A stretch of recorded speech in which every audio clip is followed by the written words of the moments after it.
Good morning and welcome to the Live at the Waterhole show today. I'm Stefan Winterboer and will be your naturalist for the full 3 hours, and I cannot wait for today. I've been looking forward to it this morning, the whole morning, and so welcome. And just to let you know, if this is the first time for you viewing the show, it is live and interactive. If you'd like to ask me a question or send through a comment, you're welcome to do so by registering on the WildEarth website. And I'd love to hear from you through the course of the morning. It would be great. Um, Lots of chance for discussions, lots of chance for observations, and we can all teach each other something about something, right? Right off the bat, we are at Africa Moldonio. This is in Kenya. I'm coming to you from South Africa, so I'm sitting about 5,000 kilometers away from this. And isn't it just glorious that we can do this just in real time, live, and watching a giraffe feed on the one side of the pan and a whole bunch of turtleneck doves that are coming into the water to drink. Goodness, what a view.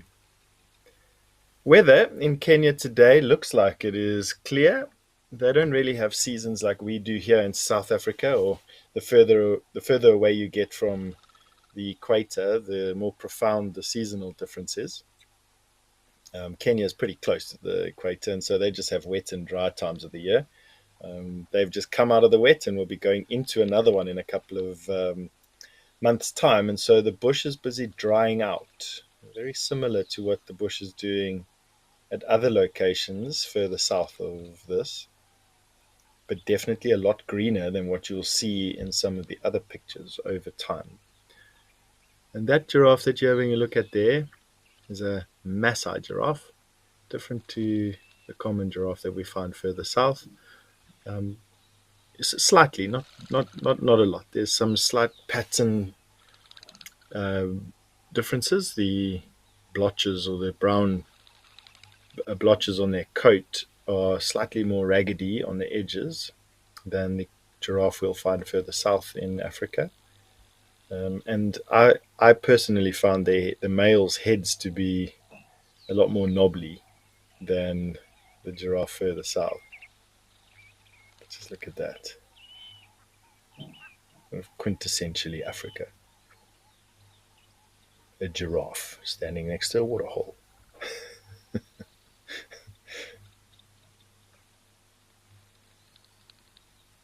We can expect anything to come into this water, frankly. We've had elephant pop interview, the odd warthog come through, tons of East African oryx and zebra, and eland at this particular water point.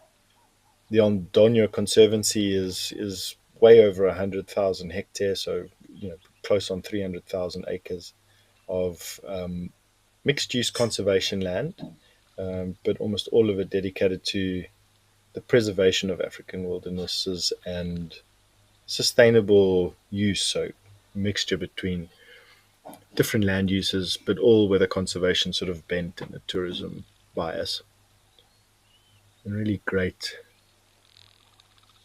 part of Africa to go and visit. The migration, which happens between Kenya and Tanzania seasonally, does not reach this particular point. It passes quite a lot further south of this. And currently, the wildebeest and the zebra, which are part of that migration story, are all sort of around the Mara River, northern Tanzania, southern Kenya, a little bit further west of where we are now, and will slowly make their way south following the rains once the rains start in a couple of weeks. There we go. That giraffe moved on off around the corner. They We found that the scene around this particular pan over the last couple of weeks has changed sort of every 20 to 20 minutes on a very busy day to every sort of hour or so on a slightly slower day. It's going to be interesting to see what today brings. Right now, we've just got a number of doves coming into the water.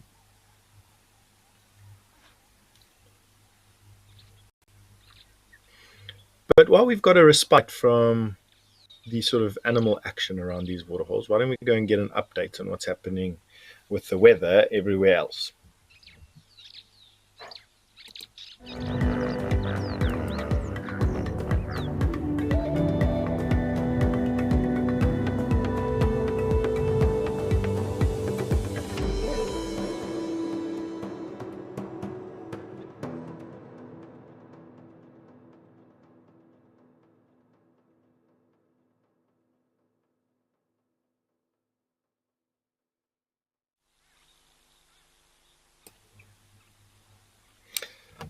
Now, welcome back from the weather update. And for those of you who are observant and have a memory for such things, you would have noticed that the temperatures are far higher than they were 2 weeks ago when I was last on camera. That over the last sort of 10 days, we've had an increase in the temperature.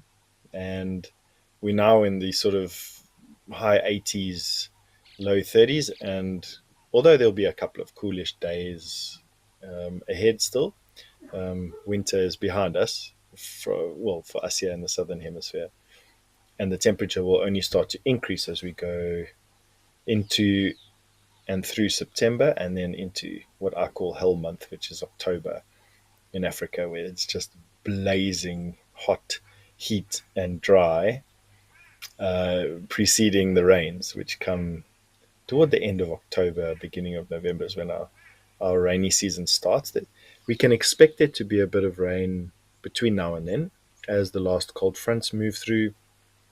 And in a couple of locations, if we hold our thumbs, we most likely see the buildup of some massive clouds. I'm hoping that the same is done about Old Donyo, because Kenya has some truly magnificent cloud buildup.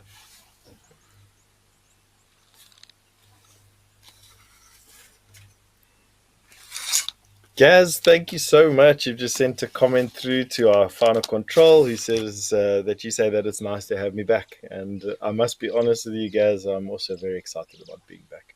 It's great to be on the show. I absolutely love it. It's a truly spectacular way to spend my day, and I'm hoping that wherever you all are, all over the world, that in whatever form or function you have this playing, either in the background or as a primary screen, that you take pleasure in it as well as much.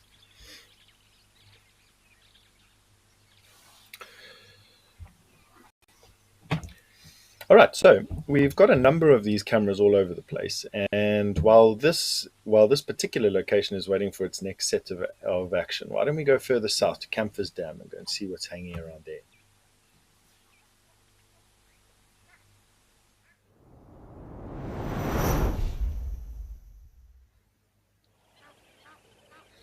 And Kapow, just like that, to be 5,000 kilometers south, 4 countries away, and we are now at Camphor's Dam, which is a great place to see birds like this. In fact, it's one of the very rarest places in Africa where we can see lesser flamingo, and those are the flamingo that we're looking at right now.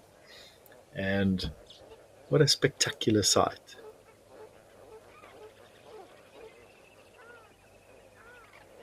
Gosh, this this particular dam is protected from utilization. There are people that do from time to time come into view, and so it's not exclusive, which is, in my opinion, a good thing. Um, but it is protected, and that's vitally important for these birds. Birds use dams like, I suppose, people use refuges, and they come and go from them from time to time, but essentially they need these sites for breeding, for resting, for feeding, for breeding, and what we're looking at here is no different. Um, these are lesser flamingos, and one of only literally less than 5 places um, in the whole of southern Africa where we can see congregations like this.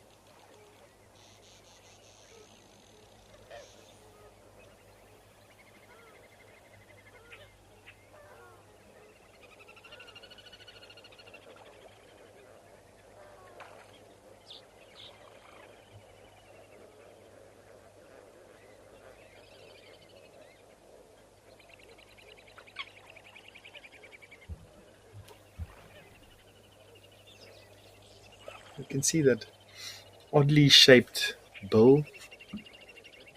Have a look at the bird on the top left of your screen. You'll see that when the head is down, you'll notice that the bill is sort of parallel to not just the water's surface, but also would be parallel to the muddy substrate on the bottom. And they filter out smallish particles, which then is their food. And that pink color, you can see there's a pink blush to some of them, comes from their food. So it's a buildup of the chemical that they get from their food, and it blushes their feathers. Something's coming. Uh, that was so cool. All just sticking their heads up at some disturbance.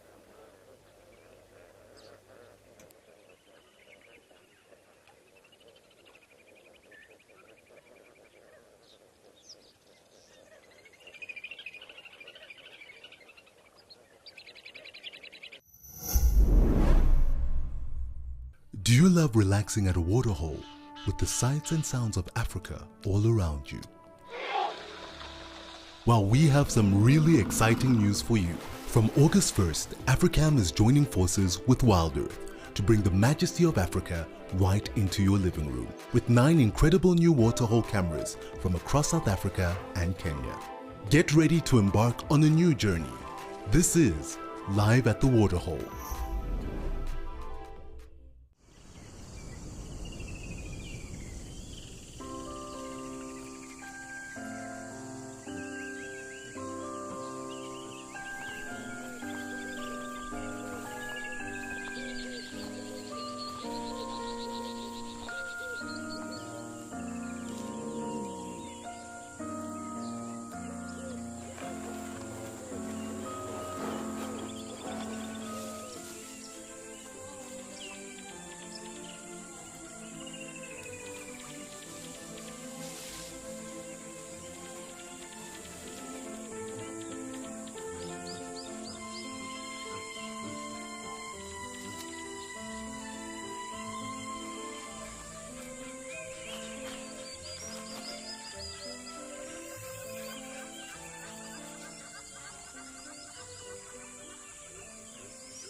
Now, BirdLife SA, they are one of the organizations that was responsible for highlighting this particular wetland and work in conjunction with the community and the local landowners to make sure that it stays safe for these birds.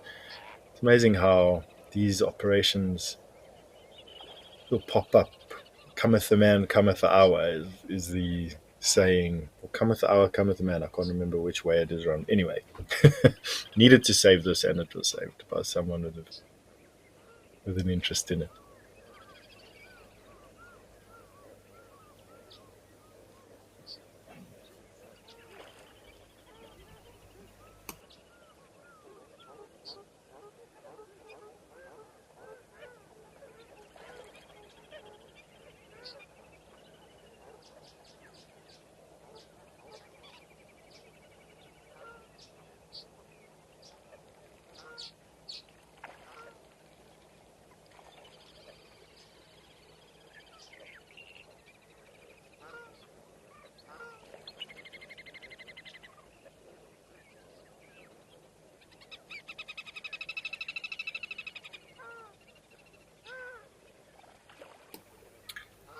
So interestingly, the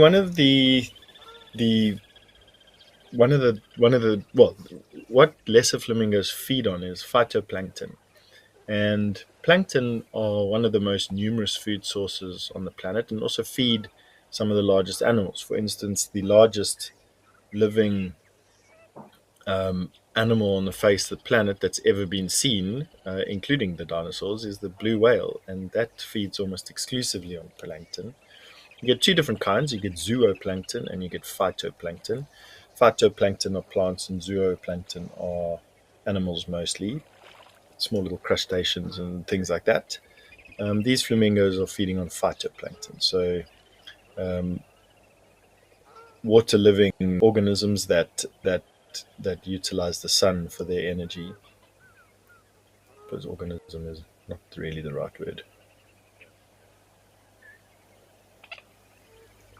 Let's see what the definition of phytoplankton.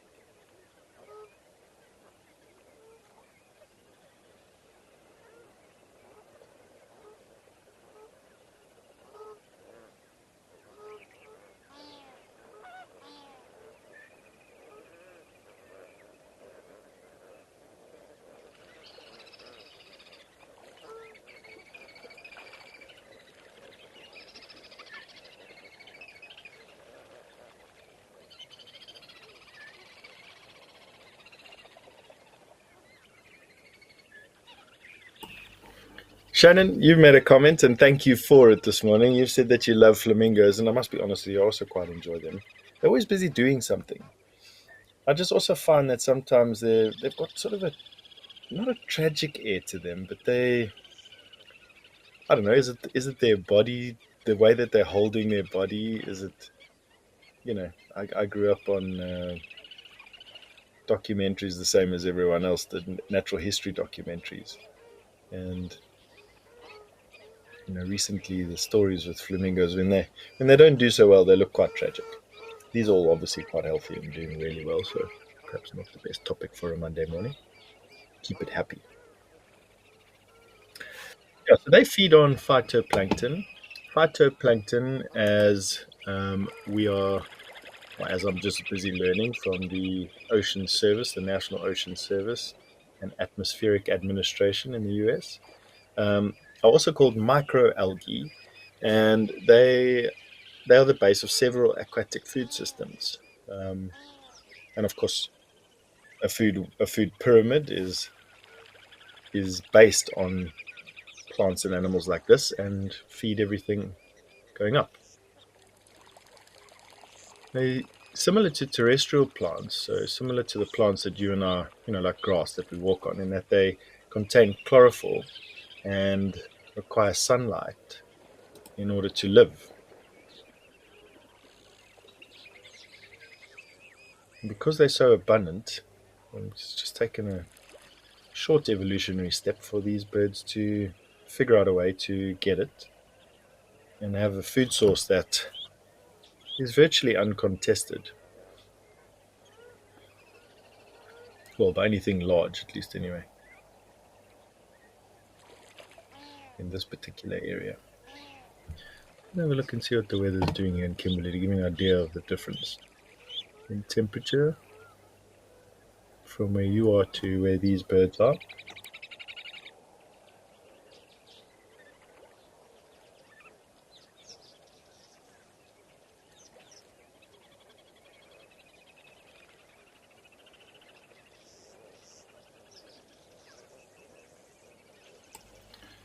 A much warmer day today in Kimberley than when I was last having a look at Campus Dam. So it is about 60 degrees Fahrenheit and around about 17 degrees centigrade. And it's probably about double the temperature it was a couple of days ago. I'm sure that these birds are rejoicing in that particular fact. And with the increased direct sunlight, their food source will also start to reproduce and increase. And so, going forward, good times for all.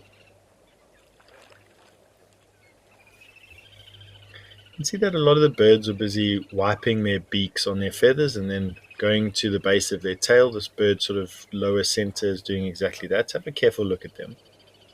So what the bird is doing is collecting oil from a gland at the base of the tail and then preening itself with that oil.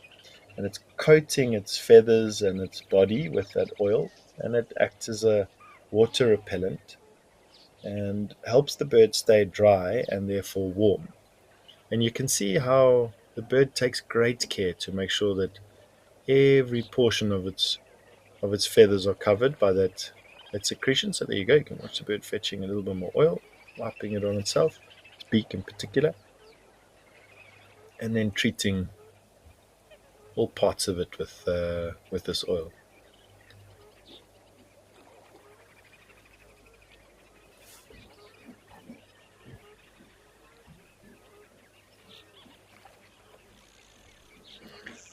Okay, let's leave these flamingos having their massage and head up north to Aldonia to go and see what's just coming to the water.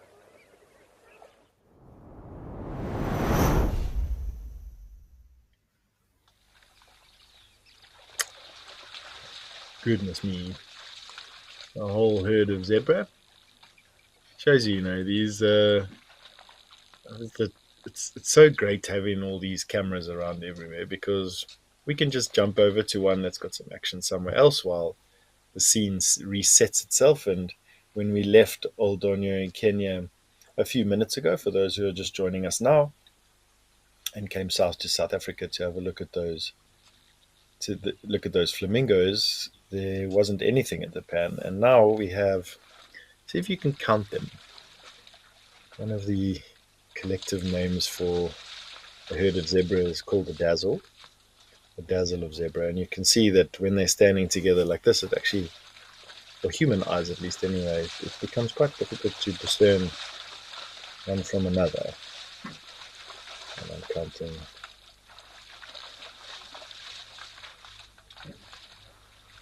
I'm counting 16 or 17 animals in this particular herd. And so we could expect there to be a couple of stallions, a couple of full-grown male zebra with their harem of female. We've got some impala coming in. These are those reddish antelope that have just entered the screen. There you go. Wow. Goodness. That was a very common antelope. You find them all over the place. And although we don't see a lot of them at this pan, to be honest, but we're lucky enough there to catch a brief glimpse of some impala.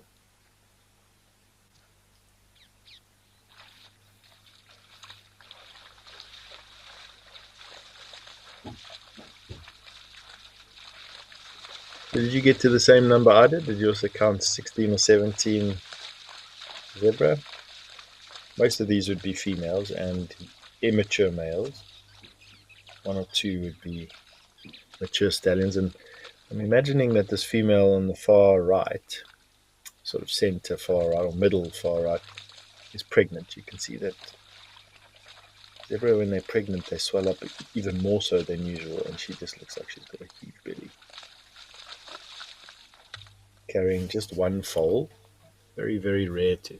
Actually, I don't think it's ever been recorded that a zebra twins have been born. I'm sure that they have, but only not in the resources I have access to. They just give birth to one foal. It takes about a year to gestate, and that's because the foal is born pretty much capable of jumping up and running around right after birth. Necessary when you're on the move all the time like these zebra are.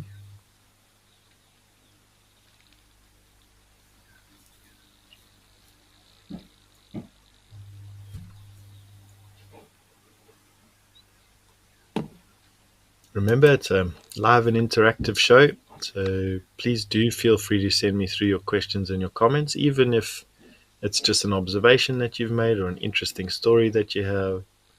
You're welcome to ask me questions, clear up any discussions that you may have or outstanding, conflicting information. I'll try my best to try and answer what I can.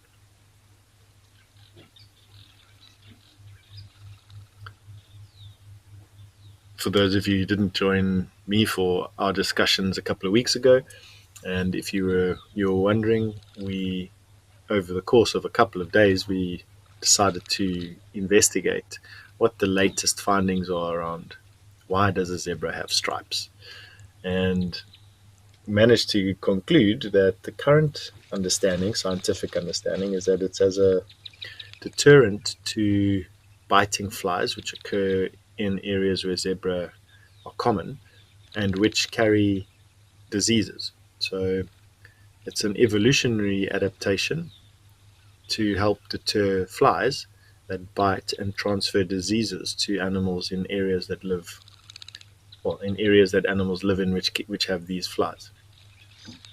And just like that, everything's gone.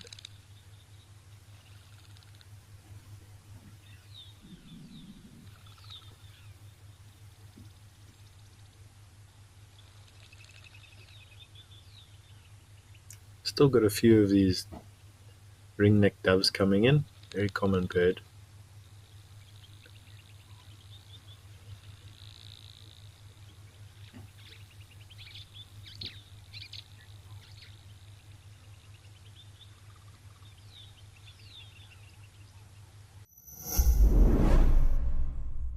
Are you passionate about photography and the wild wonders of Africa? Introducing Africam's incredible virtual wildlife photo competition, where you don't need a fancy camera or to travel across the continent to capture breathtaking shots. All you need is your love for wildlife and our live Waterhole cameras. Simply tune in and snap your favorite moments as they unfold in real time. Start clicking and share the magic of Africa with the world.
Now, the weather today in Kenya is very similar to what we've just witnessed in Kimberley. Not much warmer. It's 22 degrees centigrade now at Africam's Old Donyo, where we're sitting right now. And we've just had some zebra walk into the pan, have a quick drink, and then walk out. And we're having a chat about the rains. Um, yeah, in South Africa, we are heading toward our rainy season or toward our summer, which will then bring rains. August is still firmly in winter, by the way. We're only going to spring on the 1st of September. That's our spring day here. And it is also the driest months in Kenya. So Kenya has its dry season now from sort of May to the end of September. And then we'll have a wet season, a short wet season, November, December. and then a longer wet season, sort of April, May, March, April, May. And of, we will get a lot of rain falling here, relatively speaking. Kimberley also gets a lot of rain. It's on the high veld, so Campus Dam will receive more rain than what any of the Kruger National Park pans get or areas get, almost 3 times in some cases. And it rains about the same amount here, where we are now. You can see the bush is actually quite thick there in the background, reminiscent of some of the pans in Beluli, Olifants West, Juma. It's a very similar sort of outlook.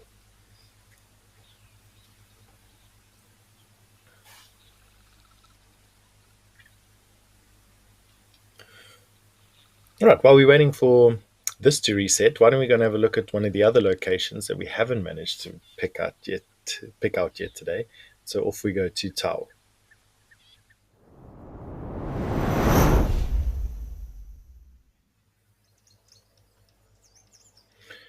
Here we go. So this is Africam Tau Lodge. This is in Madikwe, and what we're looking at there is a baboon, a Chakma baboon. And we're sort of on the other side of the pan, at a relatively high magnification here. And you can see that that baboon is most likely part of a troop of baboons that'll be in this area. And if we carry on panning left like we are, we should see whether or not it's going to pick out any other baboons. Now we're in Madikwe here. Now Madikwe is one of the largest private game reserves in South Africa. We're on the border of Botswana and South Africa, both of which are well known for their safaris and people coming over to Africa to see African wildlife, spectacular African wildlife. And of course, my prediction about seeing other baboons is completely inaccurate. Oh, there's one. For those of you who will get to know me over the next couple of weeks and months, you'll know that sometimes my predictions about what animals are going to do is completely wrong. Mother Nature has a very cynical sense of humor when it comes down to me, or sarcastic sense of humor.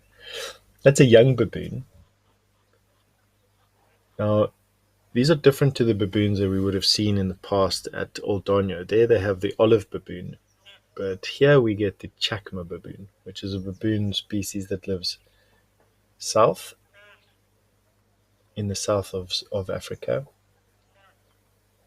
Very common around these areas, and they hang around in fairly large troops and are omnivorous. They will eat a variety of things: insects, seeds, small birds. They will even at times hunt, particularly when young impala are birthed around November. That baboon there in the background has found something that he's digging up and eating there. Probably termites, because you can see it's busy digging and picking. If it was a scorpion or a beetle, it would have just done it once, but you can see it busy scribbling around there. Classic.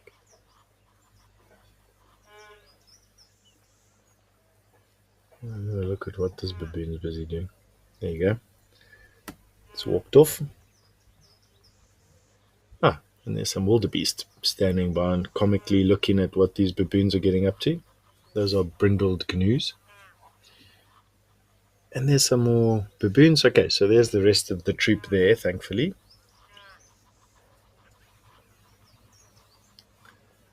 And these baboons will have a leadership of males that have a hierarchy amongst themselves. Look at this young wildebeest. As spectacular as what that wildebeest's horns look, with them being straight up, he's actually just a teenager. The horns need to get quite a deep curl in the back, or at the bottom of them. There's an impala at the top of the screen and some Egyptian geese that have come in. Gosh, very busy landscape. Where these Egyptian geese are walking towards, there's a stump, and you'll see that it's been polished on its edges. And that's numerous animals that have come down to the water and have decided to use it as a scratching post, and over the years develops that round edges and the shine. But let's carry on talking about these baboons. So there you have baboons picking at a number of things and just eating what they can find. You can see these baboons on the right are picking around elephant dung, and that's because elephants will eat a variety of plants and seed pods, and the seeds are transported inside the dung, and the baboons will then access the seeds that way. But also, underneath elephant dung, you have dung beetles and their larvae. And then, obviously, comically, have a look at that female baboon picking at her baby, and he is just having the time of his life, lying there with his arms stretched out.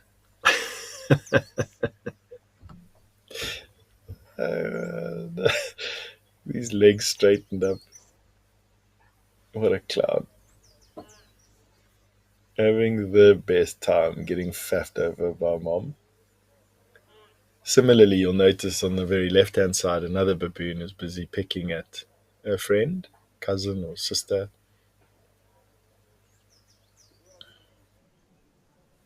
The type of grooming that they're doing has very little to do with actually grooming, but a lot to do with just strengthening social bonds. It's called allo grooming, and it's a way that baboons just show that they care. A big male coming into view. See the rough fur on his neck, the zebra off on the left.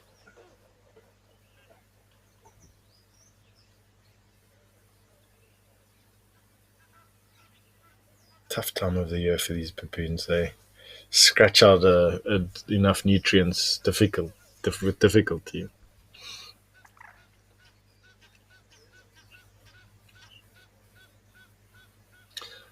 Darcy Miller, you've just said that baboons are very interesting to watch, and I think you've echoed our sentiments exactly. They're always doing something. They're like hyena for me. They're always busy with some or other thing, and usually it's always some kind of mischief. And that's because they're very intelligent and, of course, opportunistic. And so often deploy their imaginations. Oh, here we go. That's a female presenting herself to a male. So she might be coming into estrus at the moment, and her body is busy just displaying all the signs that it needs to interest males. And there'll be a couple of males. There'll be one dominant one at the moment, but there'll be a couple of males in the group, and they constantly sort of vie at one another for that top spot, and of course the mating rights over most of the females that come into estrus. And so what she did was she just presented herself to this male. I don't quite know why he turned her down, but it's possibly because she's not quite ready just yet, and he didn't respond appropriately because of it.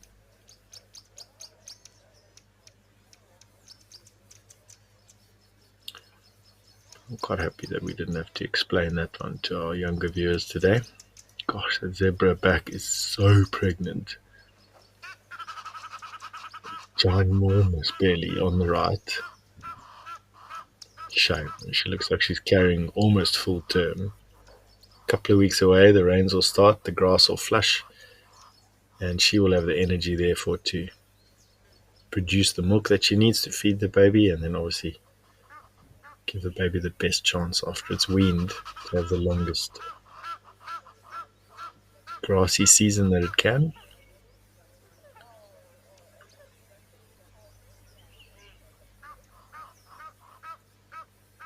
This young baboon just getting groomed by its mom, having the best time.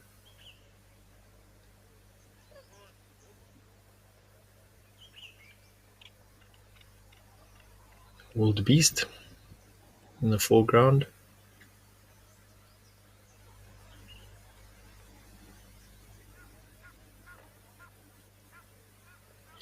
The baboons, they roost in trees at night time, tall trees, in an effort to get off the ground and to reduce the risk of predation. It doesn't always work. I've watched leopard climb into trees to fetch baboons out of it, but it definitely does help. And they would have then come down early this morning from a roost nearby and would have moved out onto this plain just to get a little bit of sun. And you can see that they're scratching around, possibly looking for termites, ant lions, type of larvae, common in these sandy patches next to dams and pans. Beautiful wildebeest walking through our shot there.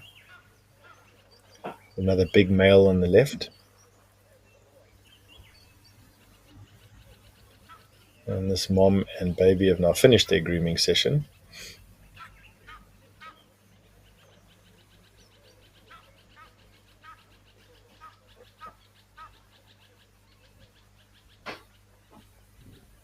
And we'll go back to feeding. Look at this baby. Keep an eye on these baboons. They're always doing something. See that big male coming in. He wants some attention. These baboons can have tremendous fights with one another. Impala. In fact, the baboon's canines, a male baboon's canines, are longer than a male lion's, and they're slightly flattened. They're not completely round, and so they cut and tear, and they can inflict some terrible wounds on each other.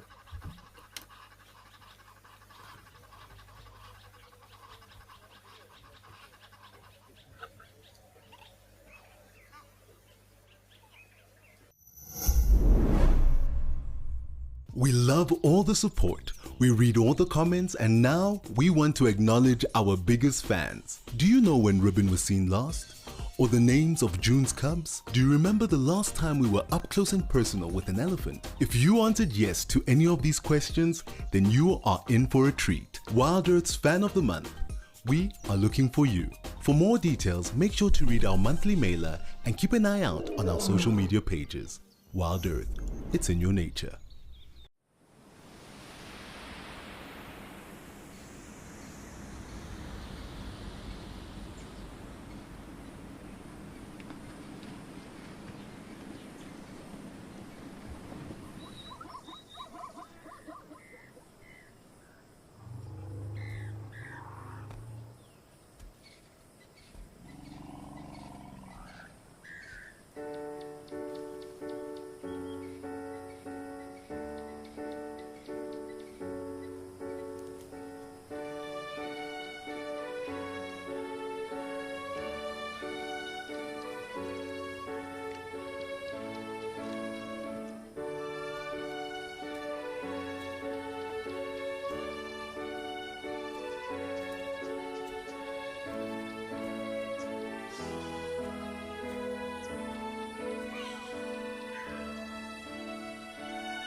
Such a great view from this Africam Tau Lodge feed in Madikwe, South Africa at the moment.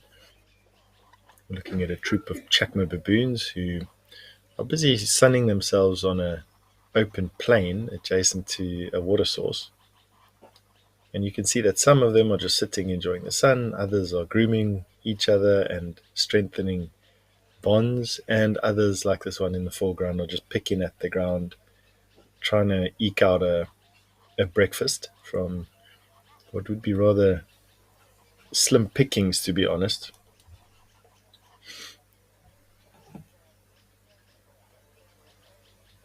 You've got to have a look at that and have a look at how dexterous their hands are.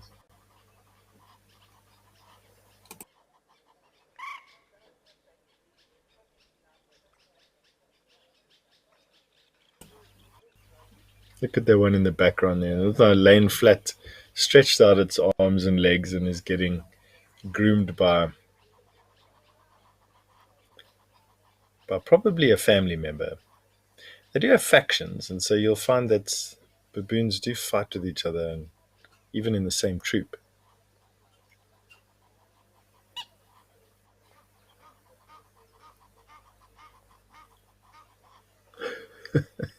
The way this baboon has lifted up his leg now, giving sort of full access to his friend, who's just very diligently and with a lot of attention and care to detail grooming through the fur, apparently picking out ticks and things. What's this big guy now coming to do? He also wants some attention.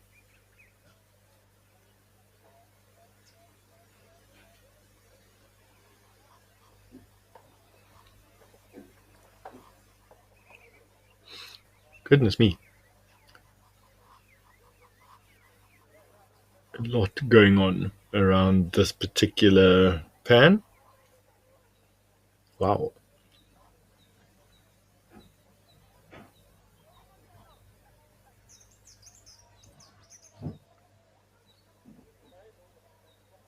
Look at this baboon. This baboon has now gone from lying on its back and stretching out to standing there with its leg open. That male baboon on the right himself. You can see that he's a bit unsettled. While this little guy now in the foreground has definitely found a food source. Let's see what these guys are doing. For those of you who have just joined us, the large antelope that we're seeing are all wildebeest, blue wildebeest, also known as brindled gnu, and we're watching a troop of chacma baboon.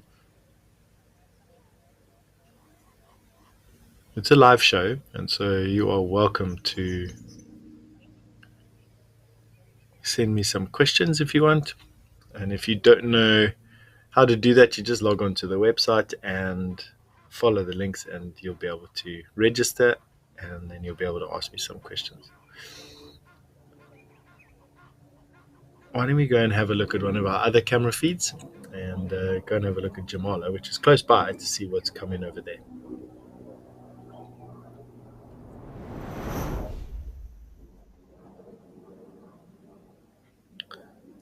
There you go. This is just a couple of kilometers away. So usually, while we make a couple of 1,000-kilometer jumps, we're not doing so in this case. This is Jamala, and it's a camp close to, or it's a water point close to where we were at Tau Lodge, relatively speaking. And we're in Madikwe still. Madikwe is a large privately owned, or large game reserve. Sorry, not privately owned game reserve. It's a large game reserve. It's not privately owned. Managed by Northwest Parks and right on the Botswana border. And what we have here is a decently sized herd of zebra that have come down to drink at the water's edge. You can see that quite a few of them actually.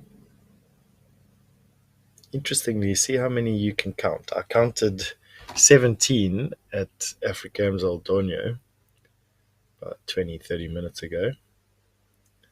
And right now, let me see how many I can count.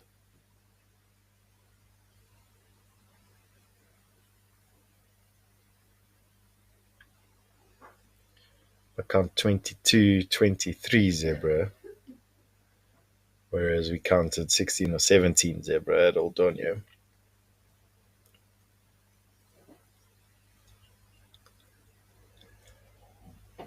Right, so we've got a few audio issues you no doubt have been picking up, and so while our magicians in tech fix it, we're going to jump over to another feed quickly.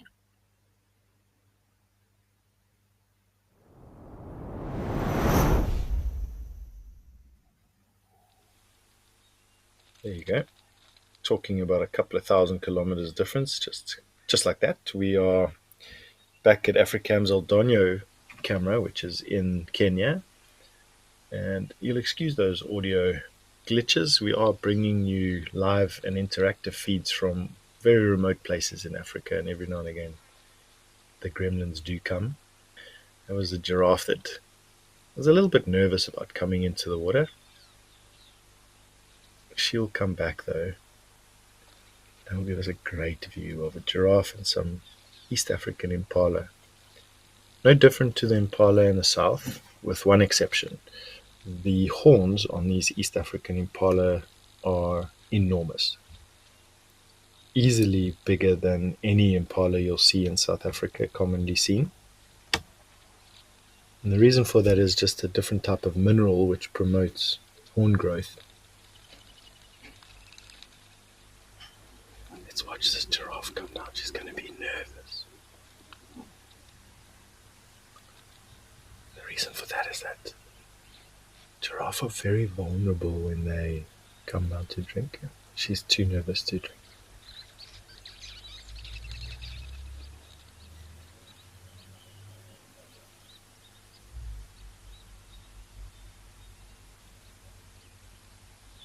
There you go. Eventually the thirst will win.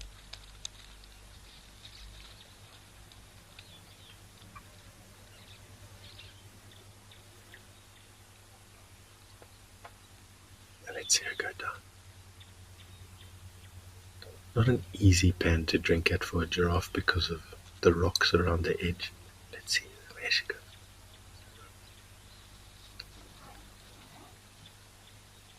There you go. Epic. I don't know. I find it such a private moment.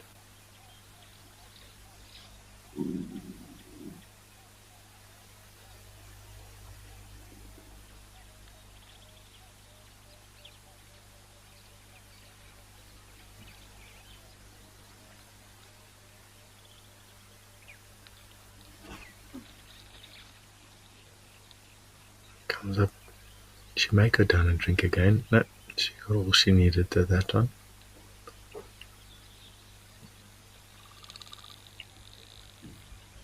No, she's going to come back.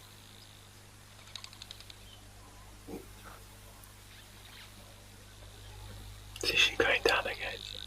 Displays her legs open.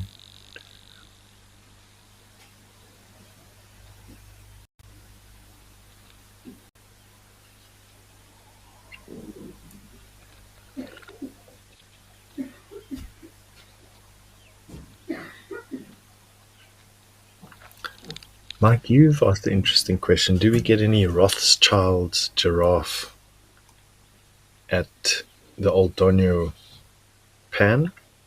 To be honest with you, Mike, I don't know, but let me just find out. I don't think so, but I'm not going to make a statement I'm unsure of, so I'll quickly find out the answer to that question.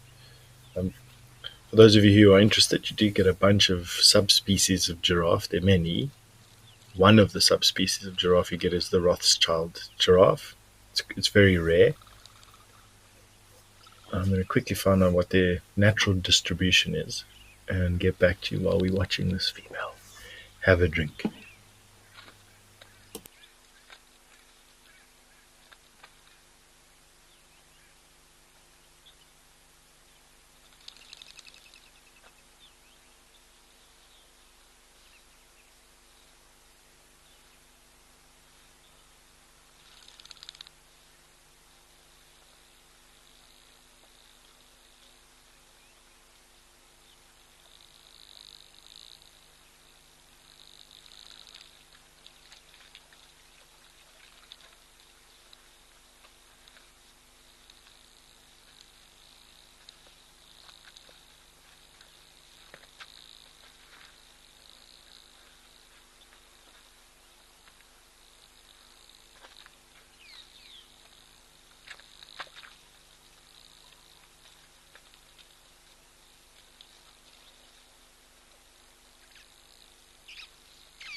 Are you yearning for a private virtual WildEarth safari adventure with our naturalists and crew?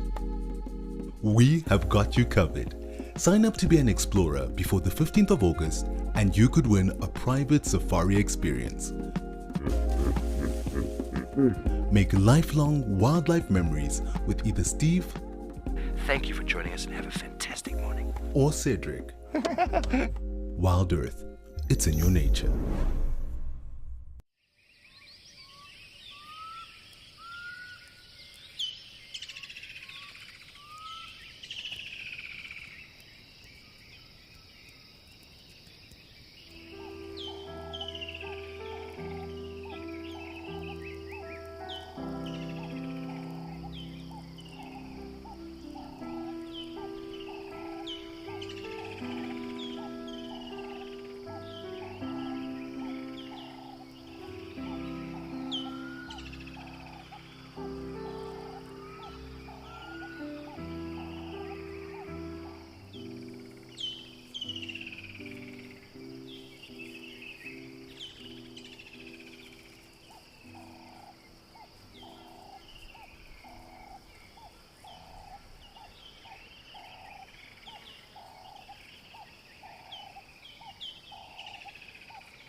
Now, WildEarth's mission is to reconnect people with nature, or connect people with nature if you're already connected in a more profound way. And if you want to play your part, you're welcome to visit the donations page on our website, and you can pledge some funds to keep the shows like this going. And it would be appreciated by all, I'm sure. Well, those oxpeckers that landed on the neck of the giraffe, there's the yellow-billed and the red-billed oxpecker. I can't see which this one is. Perhaps you could. It's got a slight yellowish tinge. It's the yellow-billed oxpecker, and they eat ticks. If it's a red-billed oxpecker, no yellow, in other words, they mainly eat blood and larvae that infest wounds. So they both play a vital role. You can see them on the eyes there of the giraffe. I don't know what they're doing.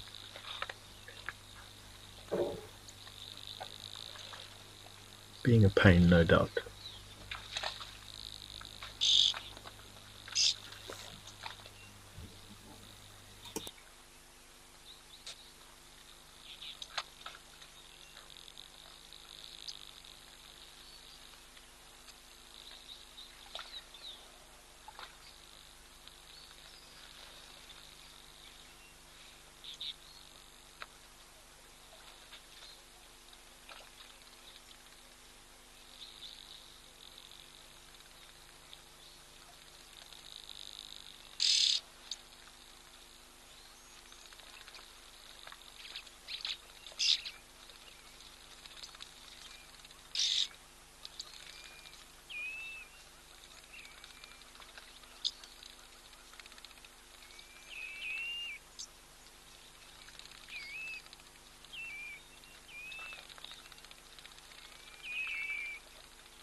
Look at this great view of this ginormous giraffe that has just walked up to this camera. It's amazing.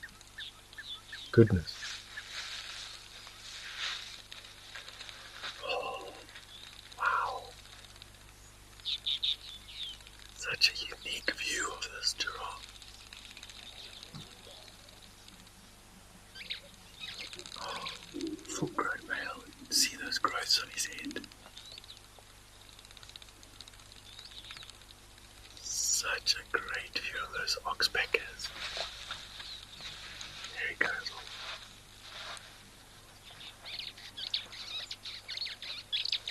They are such bizarre creatures. It's obviously outside of the realm of what this camera is capable of seeing, but isn't it just amazing that we could see something so close? That was really, really special. I've never seen a giraffe walk that close to the camera before. Now, before we jump away, just quickly just give some feedback on a question that was fielded to us a bit earlier about whether or not we'll be able to see Rothschild giraffe at Old Donyo. I don't think so.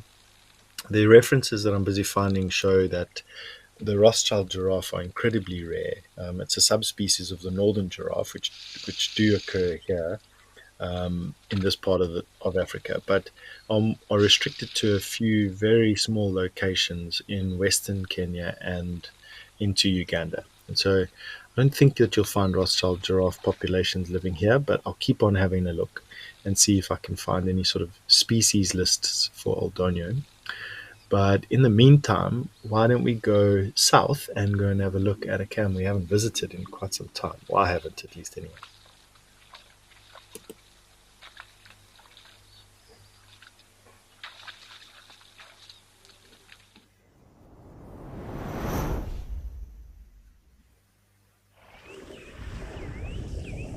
There you go. This is our camera at Juma Private Game Reserve, close to the Kruger, and what we're seeing there is a hippopotamus having a frolic in the water. He's just busy panning left to see what's got it all uptight, but what a great view. Cannot tell you the countless times I've walked through that gap that you're seeing there in the background, tracking elephant and lion and leopard, sometimes buffalo. Very, very busy pan this.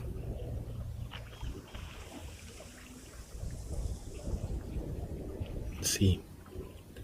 Quite a nice view. This hippo still in the foreground, busy playing around.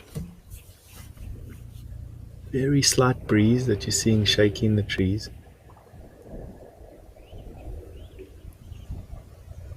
And hippo are not, they're quite active. Really hot days you find hippos sort of coming in and out of the water to cool down and to sun themselves. And in winter they love sunbathing. The water does get a bit cold. So it's tough to say what this hippo is busy doing. You can see it there in the center, staying in the same place and sort of rolling around and having a swim.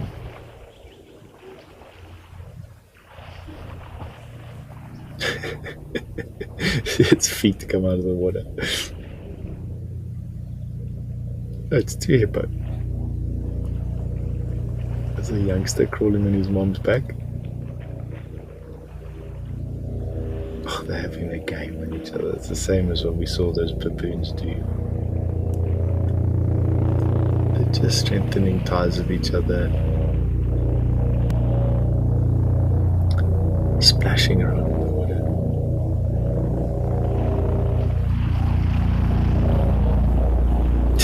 Feet come up again. So they're doing somersaults in the water.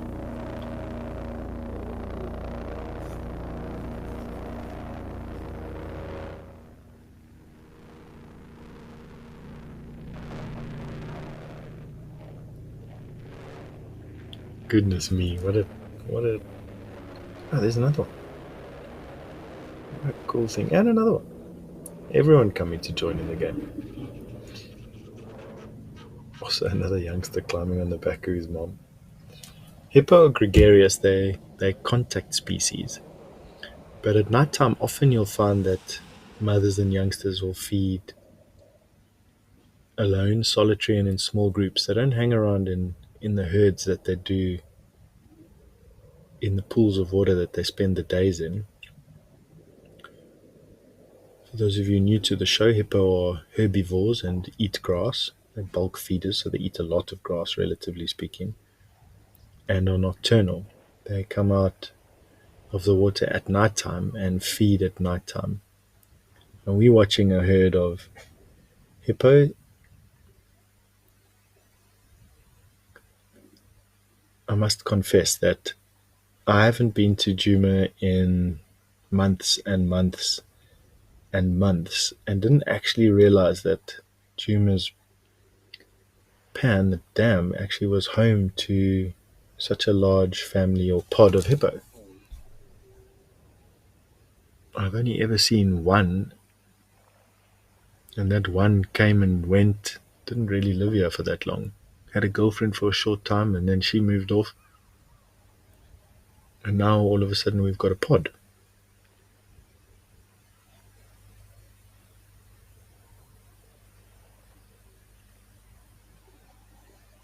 And with babies.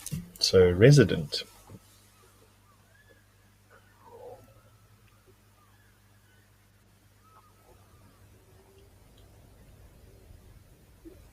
Really cool to see. You can see those large mouths. Actually just use their lips to eat grass. So their lips are got a ridge on them, and they will clip the grass with their lips and maintain what we call hippo lawns. The grass, very short, you can see in the back there by that stump. The grass is relatively short next to the pan, and that's probably the hippo clipping the grass there. But those wide mouths that they have, and they've got enormous teeth, literally teeth. The big male will have teeth as long as your arm. They use them for protection and for fighting with each other. And it's very rare that you don't see a hippo with some scars on its skin, back, and legs from them biting each other with those massively sharp teeth.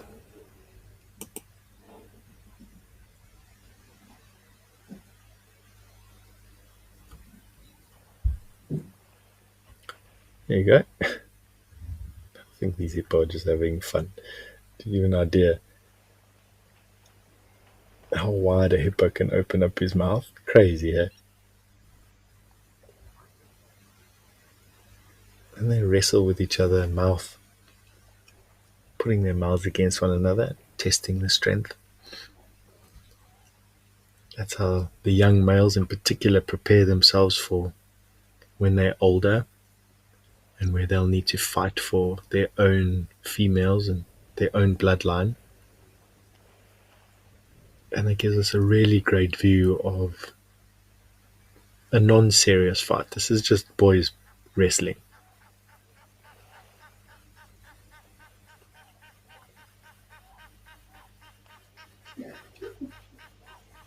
Some big bulls will clash like this. They got another one coming in for a game. Big bulls will clash like this, and you can the noise is unbelievable. You can hear it from kilometers away through the bush, slashing at each other with their teeth. And it's not uncommon to see one bull leave, blood streaming out of wounds from everywhere, but both having taken damage in the process.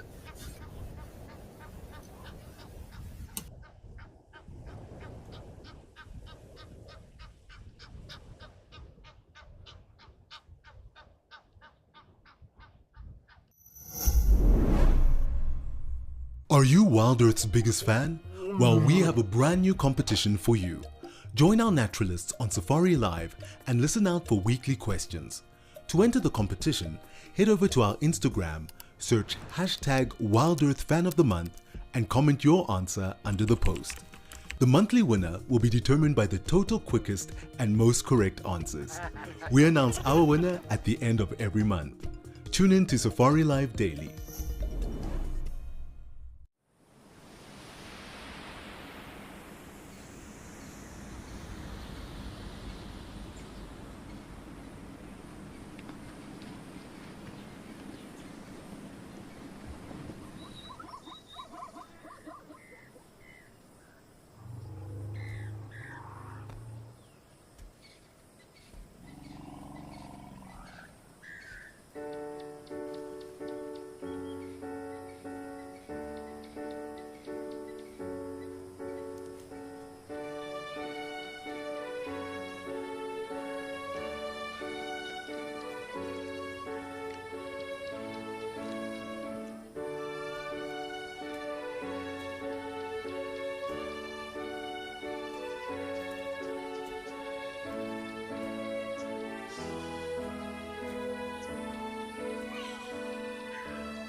As is ever present, odd lightning strike,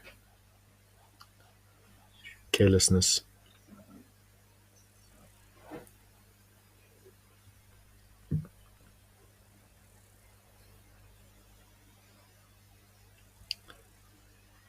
Not that fire is something that these hippo need to worry themselves. They have got themselves a very protected spot, and you can see that there's hippo just lying down on their sides. There's a couple that are still playing around.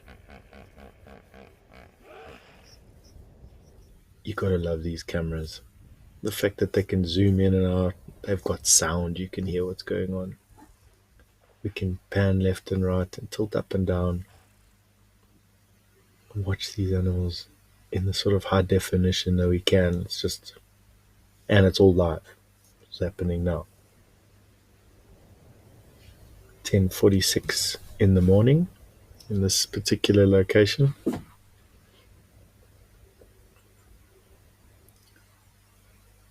And interactive, where you can ask me questions and I can talk to you from a completely different location than to where these hippo are busy bathing. Let's see what these youngsters do.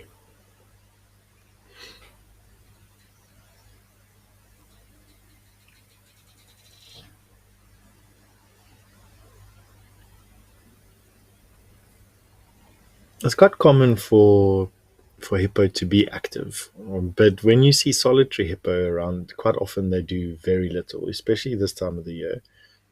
They're needing to walk further and further afield to get enough grass to eat for themselves. And eventually, what happens is there's a type of lethargy that develops sort of toward October, where hippo are just walking massive distances for relatively little amount of food. And there's not a lot of energy for much else except for just lying about. But as you can see, we are lucky enough to be treated to a couple of youngsters who are having a game, got some energy to spare.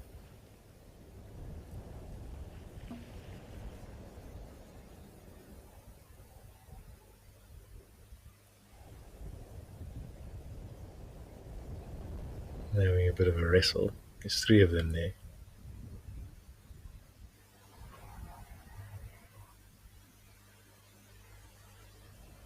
They get born around October. And they weigh about 50 kilograms when they're born. So if one of these females is pregnant, she will deliver that calf in a couple of months' time. But from the looks of things, these are still young. So perhaps another year before we see another baby, unless another female comes in.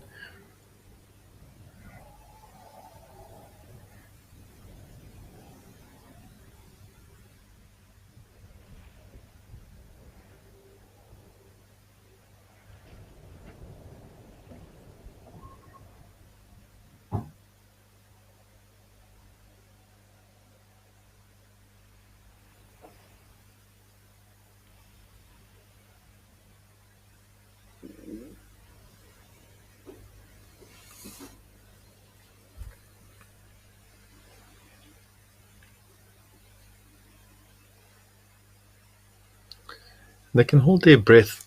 They usually don't hold their breath for endless minutes on end. I mean, it depends on what reference material you're looking at. But some people say that hippo can hold their breath for 7, 8 minutes, 9 minutes. For a big male, I've never seen a hippo hold its breath for that long. They definitely can hold their breath for a long time. But definitely not that I've witnessed that they hold their breath for massively long periods of time.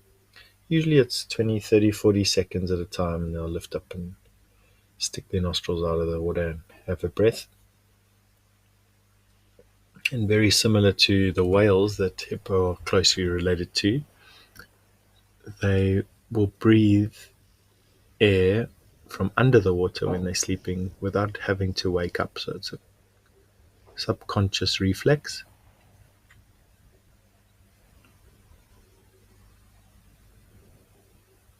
That means they can fall asleep, fast asleep in the water and not worry about drowning.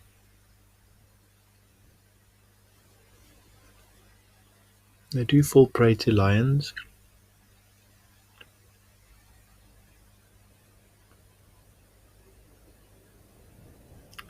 But definitely the biggest danger to hippo are other hippo, with around half of all the calves born in any year being killed by other hippo. These two having a proper game. That bird that just winged itself in there is a woolly-necked stork.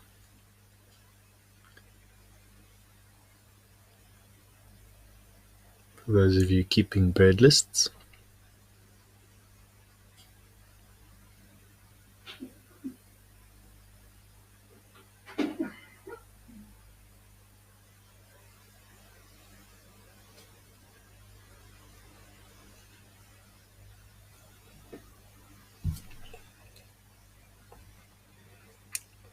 Now, for those of you who have just joined the show, we are lucky enough to have a number of different camera feeds from all over Africa, and so we're going to leave these hippo for now and head all the way back to Madikwe.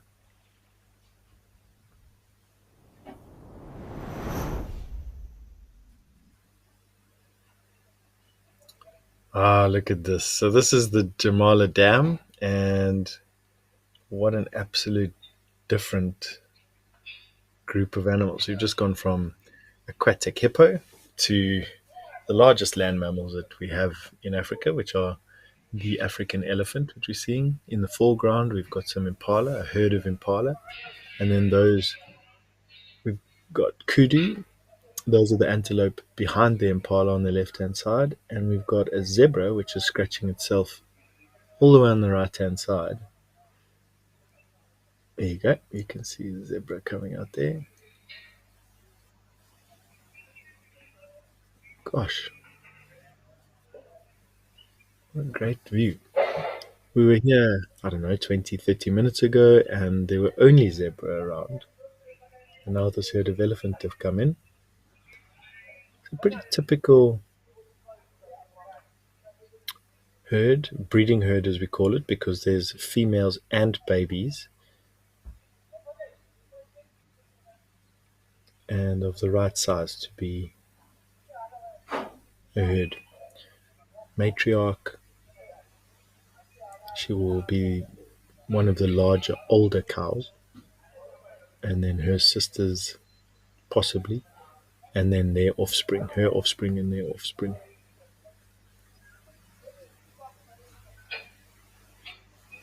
Which this little guy would probably chase these impala. Often, young elephant quite enjoy chasing impala around. This kudu are quite nervous.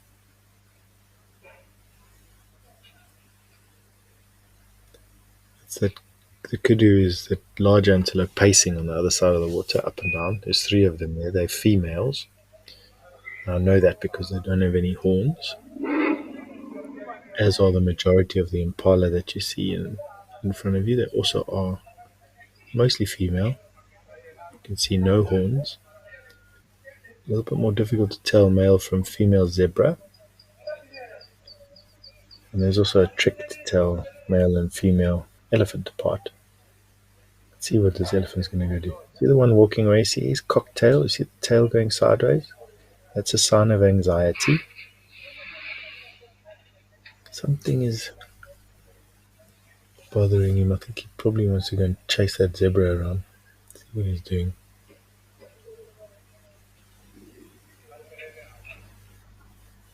No, there he goes. He just wanted to chase that zebra away. That's what was creating his anxiety. He didn't like that zebra doing whatever he was doing for some reason. And here we have a Cape buffalo arriving as well. Gosh, this pan is just heaving with animals. Well done, you big brave elephant, for chasing off the puny zebra, relatively speaking.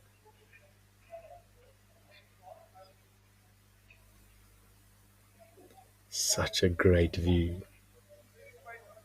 Elephant, impala, zebra, and now a buffalo. See that head up? See what this elephant does to this buffalo? I doubt that he'll take the buffalo on. That buffalo is not going to have the patience the zebra has. That they do much damage to one another, and even then, the elephant definitely carries a weight advantage and a height advantage. So the buffalo doesn't really stand much of a chance. But I've got a feeling that this young elephant's going to feel alone and isolated and come running back to mommy in a bit. And it's going to be quite comical to see. Quite often they just realize that they're a bit far away, out of their depth. No, leave that buffalo alone. Don't be a naughty boy.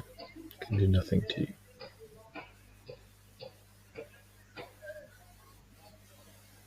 These old male buffaloes, not really associated to any herd anymore. Big-bodied, muscular. Don't enjoy the boisterous movement of the herds, and so often are on their own or in small bachelor groups that then make their way down to the water. Okay, here he comes. Let's see what this youngster's going to do. Kicked up some dust. Watch him chase the zebra. There you go. What a clown. You're so strong. Well done, you. Look at you. Be proud of yourself. Now come back to mommy for a kiss on your forehead.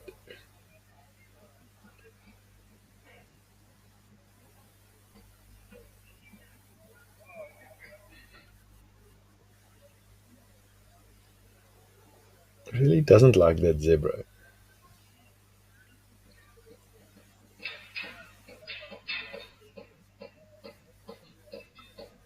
And watch the ears sort of above the shoulders. It's another subconscious sign that an elephant's got a little bit of anxiety when they're holding their ears cocked up above the level of their shoulders. You can notice with these adult elephants here, their ears are lying lower, and then obviously the tail isn't cocked. So, as a trails guide, who often you find yourself on foot in these wilderness areas, these are the little signs that you need to be aware of when you are in close proximity to dangerous animals like elephant, for instance.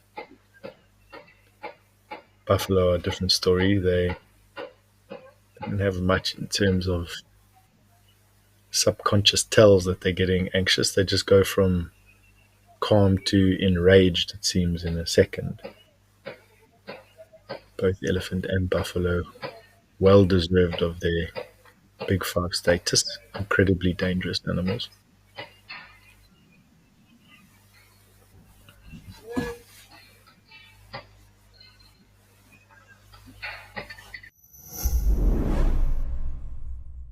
Have you ever wondered what it's like to capture a snapshot of wildlife in its magnificence?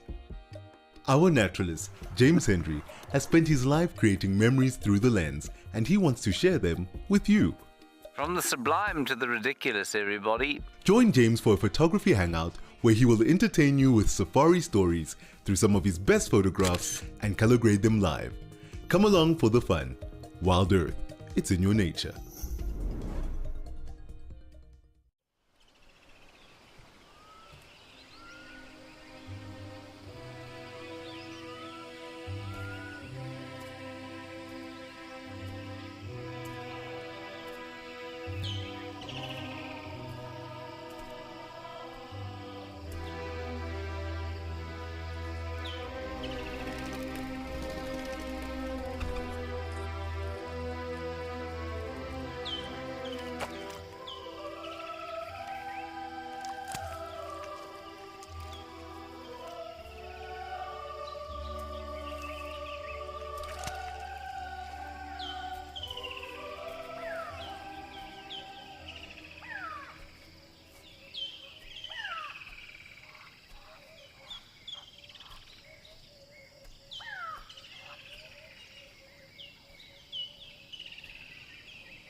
Such a great view here from Jamala and Madikwe.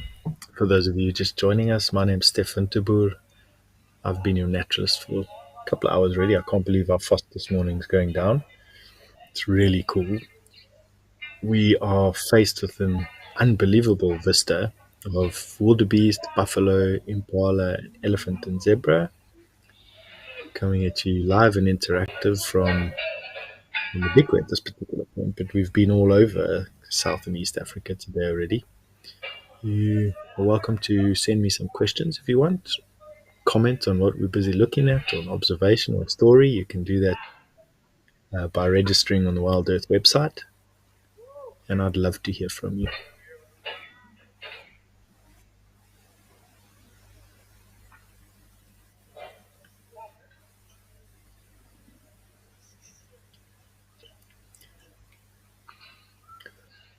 Jill, you have just mentioned that it's so great to watch, and especially while they're playing. And I have to agree with you. That young elephant that we saw just now busy chasing that zebra around was quite comical. And then earlier we were at Tau, African Tau Cam, which is also just in Madikwe, just a little bit further away. We're watching baboons grooming one another and having the best time in the sun.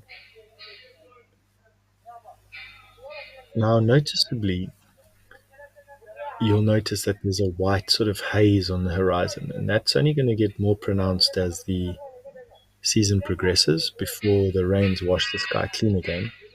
And that's because the dust, as you can see, it has a whitish tinge to it, or it's grey basically. And the winds kick up the dust into the atmosphere, and then it hangs there, and it sort of turns these beautiful deep blue clear winter skies into these grey, heat-soaked skies, and then will be washed clear by the rains that we'll expect. The first rains will come soon, relatively soon, with a big cold front that comes over. But our big summer rains with huge cumulonimbus clouds developing and lightning and crashing thunder, that'll sort of come around December.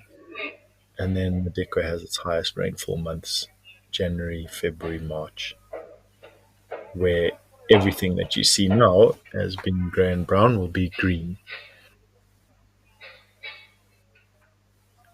And with the rains, animals will disperse. There will be water available in other parts of the park, and animals will disperse into those areas because, relatively speaking, there'll be more food in those areas. These areas close to these plans take a bit of a hammering from a food point of view. Animals obviously conserving energy by eating the easiest food first. That buffalo is having a massive drink.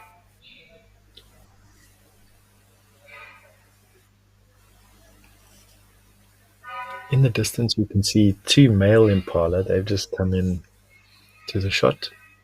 See them walking around each other. They will be part of the bachelor herd of males that would have been born to this herd of impala, probably, but upon having reached maturity would then be relegated to their bachelor herd by the breeding ram, and he will not be far away from these females. He'll be somewhere off to the left or the right. He'll probably come into shot at some point.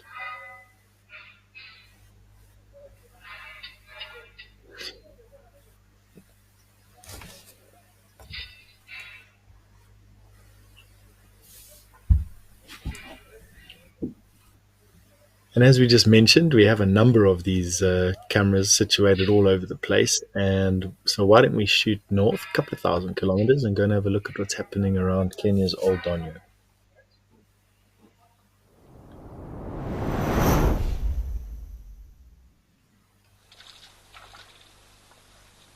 Wow. So this is Africam's Old Donyo pan in southern Kenya on the Tanzanian border, close to Amboseli National Park. And what you're looking at here is some plains zebra. The same zebra we were looking at just a little while ago a bit there, but goodness me.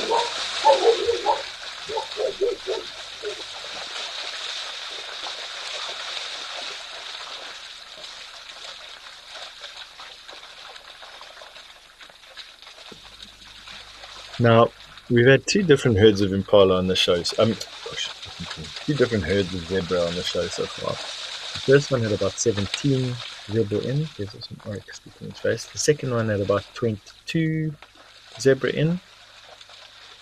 And see if you can count how many zebra this is.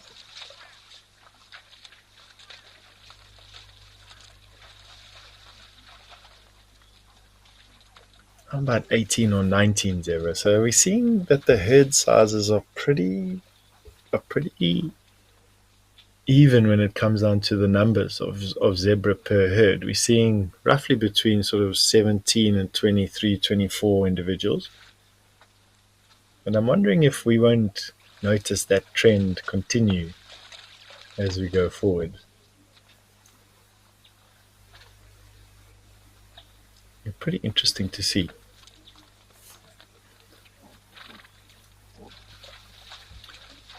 These zebra are grass eaters. They're bulk feeders, in that they have a hindgut fermentation system, very similar to, or digestive system with fermentation system. They're hindgut fermenters. That's how they digest their food. And what that means is they don't chew the cud and they don't have rumens. And it does mean that they can ingest large quantities of relatively low quality grass and still manage to stay healthy. And you'd go a long way to find an unhealthy looking zebra. They almost always look in great condition. Big round bellies, mainly from all the gas, and but always plump hindquarters and muscular shoulders.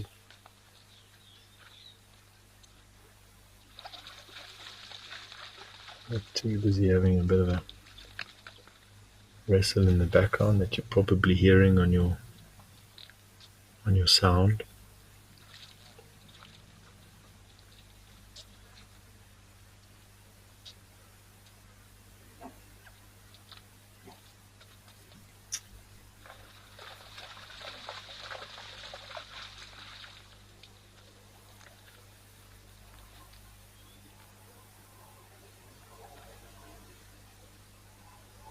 They do just dazzle the eye. I love watching zebra.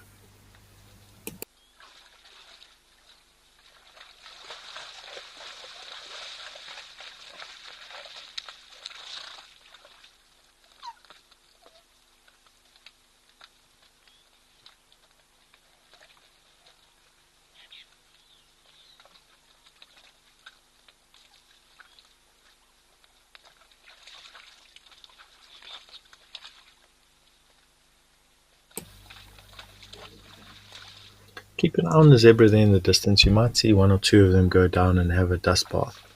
There's a lot of dust going on, and I can see that there's some boisterous play kicking up the dust, but you may catch a glimpse of one having a dust bath. They roll in the sand, very similar to domestic horses. Love rolling in the sand.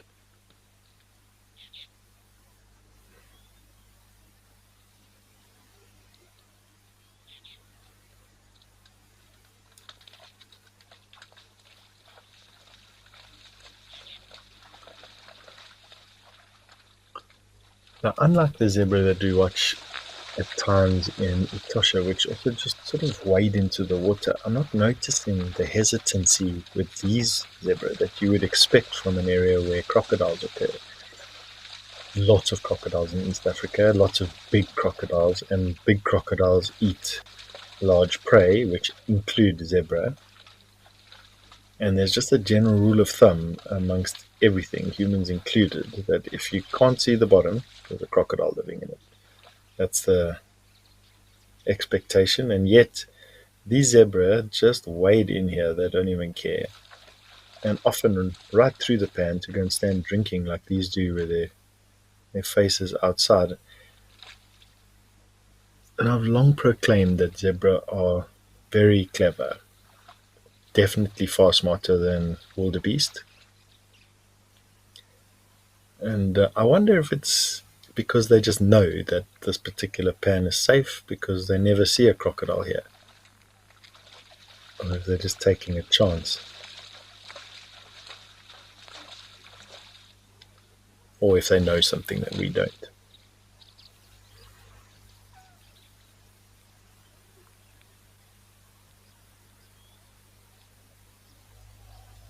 I don't think we give animals nearly enough credit.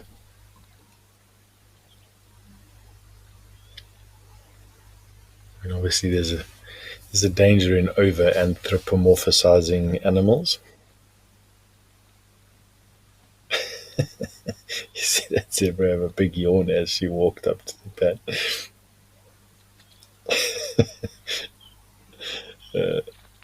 I sometimes feel like a zebra when I yawn.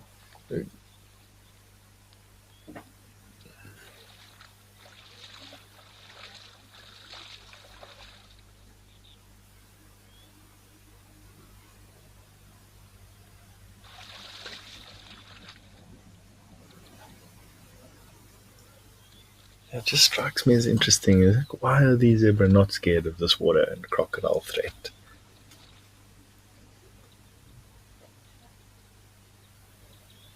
When any other water source here, they'd probably approach with a lot more caution.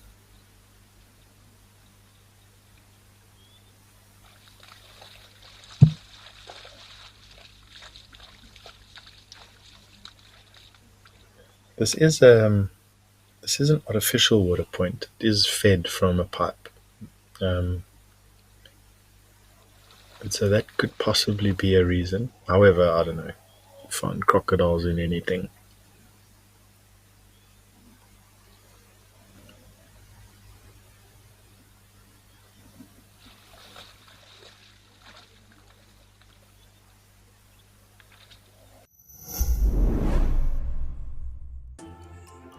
Not everyone gets excited to hear a leopard chuff, spot a pangolin, or see a real impala rut. But if you are wild about the wild, you can become part of a community of like-minded nature lovers and share authentic wildlife experiences with the world. Join the Explorers Club and you will also enjoy the many benefits that come with it too. WildEarth Explorers, it's in your nature.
And where for 1 or 2 weeks this pan will be heaving with animals, then all of a sudden it goes quiet and we can see other pans having their moment to shine.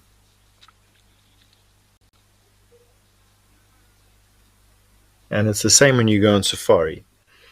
Interestingly, you can come out to the bush for 2 or 3 days and not see a lot, and you can come out to the bush for a couple of weeks or a couple of days, a couple of hours even, and see the most amazing stuff. So like, it's also, you can't predict it. These are wild animals and they do what they do.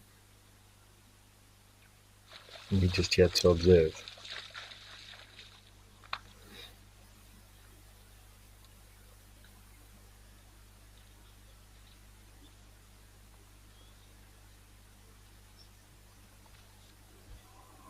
Observe and conserve, I think.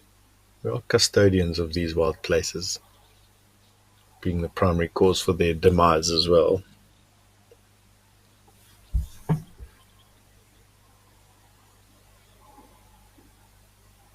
just love the markings on these oryx. Just that black stripe. It reminds me on the stripes on some cars that you get.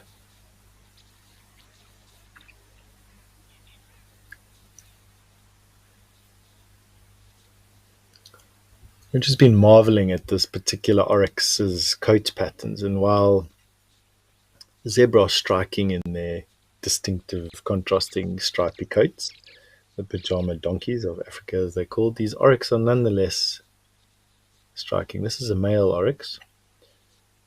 Apart from the obvious underneath his tail, you can also see that his horns are relatively robust and strong looking, and that's because they do fight using their horns. They will bend their heads forward and their horns, they can level those horn tips at an adversary or an opponent, and the short stubby horns allow them to not break their horns off or chip their horns. which obviously put them at a disadvantage. He's in great condition. He's looking really magnificent. But as you're saying, his coat patterns, they've got the stripes on the face, carrying the theory over from why the zebra have stripes. It's because it's a deterrent for biting flies and so will keep the face free of insect pests.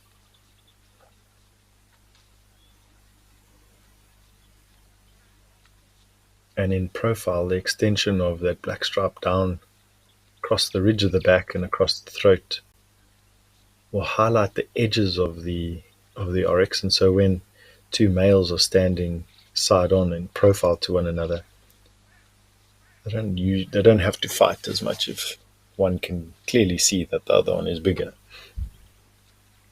and keep his distance.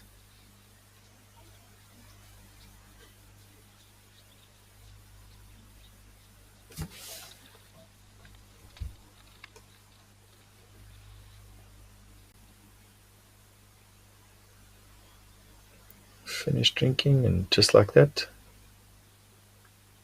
moves off. They won't waste their time too much around the pans. It's not uncommon for us to expect there to be some form of predator that sets up shop next to these pans as the season gets drier. I'm expecting to see lion camped out next to these pans pretty much any day.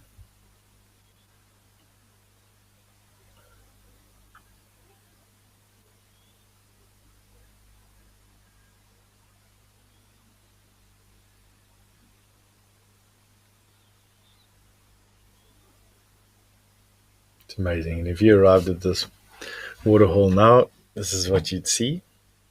You'd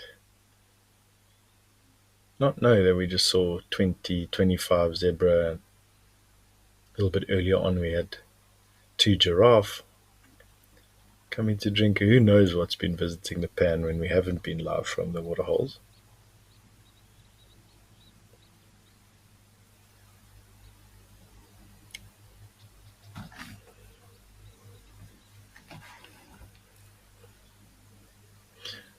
Right, so while we wait for the next scene to reset itself here at Africam's Old Donya, why don't we go south to Africam Tau?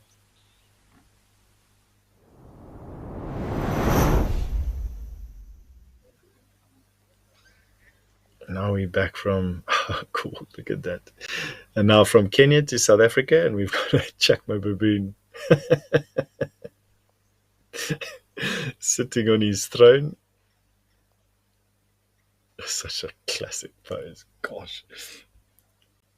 You gotta laugh at these guys. Talking about giving human attributes to animals, it's really hard not to do that with baboons.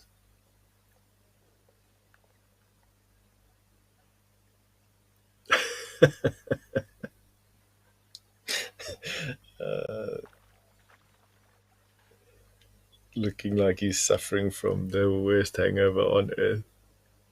Have a bit of a rough weekend there, bud.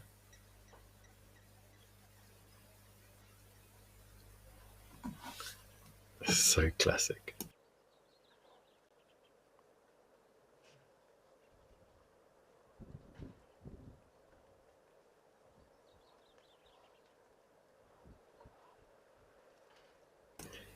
Elaine, you just said super high definition pictures and you want to say thank you to Africa. I'm like, I think we're all sending a thank you.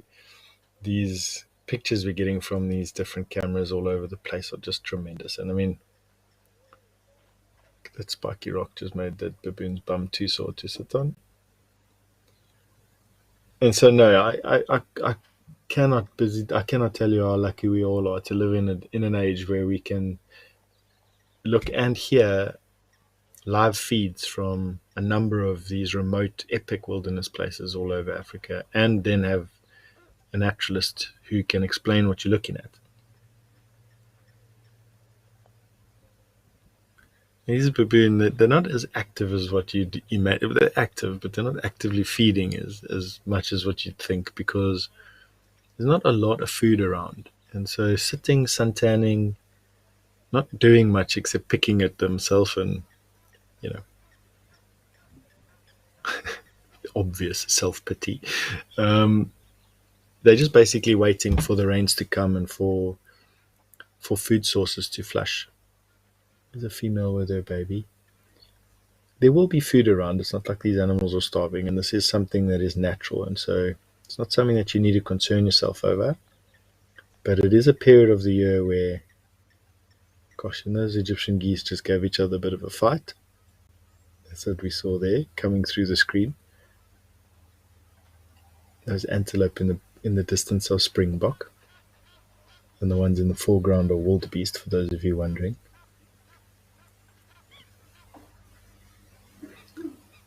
And what we're not seeing in this particular picture is the fact that a baboon has a pouch, a mouth pouch. So what you can see sometimes with these springbok, you'll notice as they're chewing, you'll notice a bolus of food building up in their cheek. Everything has cheeks. Well, not everything. So most mammals have cheeks. We have cheeks. If you close your mouth and puff air into your mouth, we have cheeks. And baboons have cheeks, and lots of animals have cheeks. And it's to enable that animal to bolt food down before someone else steals it, and then to transport that food safely away to a place where you can then process it by chewing it, and obviously storing it in your tummy without having to regurgitate it. And baboons' cheek pouches are almost the same size as their tummies, believe it or not. Look at this baby submitting itself to grooming.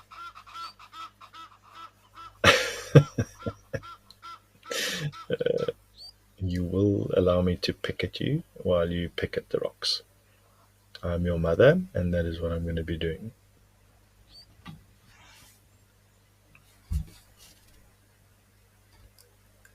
As we were mentioning a little bit earlier, you can see both of these baboon moms are giving their babies a lot of attention. And it's not so much about grooming as it is about strengthening bonds. It's called allo grooming. A lot of mammals do it. Humans do it. We will tickle and massage and play with each other's hair, and it's in a way to just strengthen that bond, that show of care, physical presence, touch.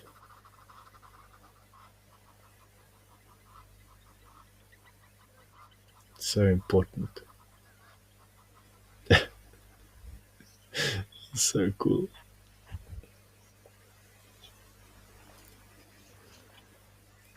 Annie, you're asking if I've ever seen a baboon hitch a ride on another animal. The firstly, I'd like to say thank you for sending in your question, Annie. And secondly, I have actually. I'm just trying to remember what it was. I've seen baboons riding a warthog. I want to say I've seen a baboon on a hippo, but I don't think that that's what my memory is just saying me no. It's a good point. Annie, yes, I have seen baboons, particularly ride a warthog around. It was giving the warthog some it was giving the warthog some stress at the time, but that baboon definitely jumped on the back of it.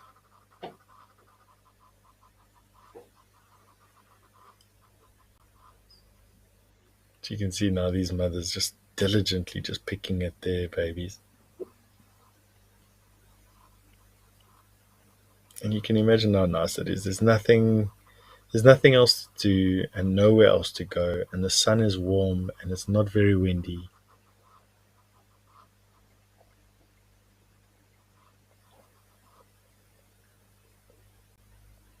And so why not?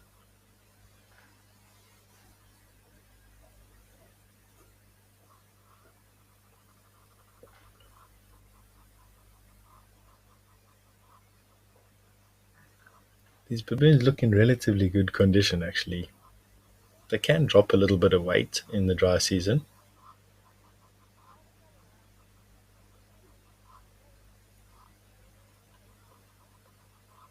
Both the babies and the mothers look to be in great condition.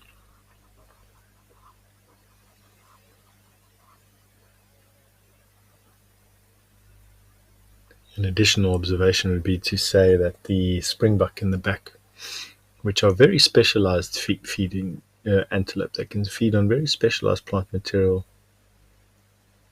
And they are also in great condition. So, great time of the year. As dry as what it looks. There's still relative abundance around. Wildebeest are looking good. If these wildebeest and baboons must watch out there. Or crocodiles. If 5 of them would live inside this pan. What are these guys doing? So this time of the year, as the water retreats and leaves a muddy substrate behind, freshwater mussels as a food source becomes available. I'm wondering if these baboons are not eating some mussels.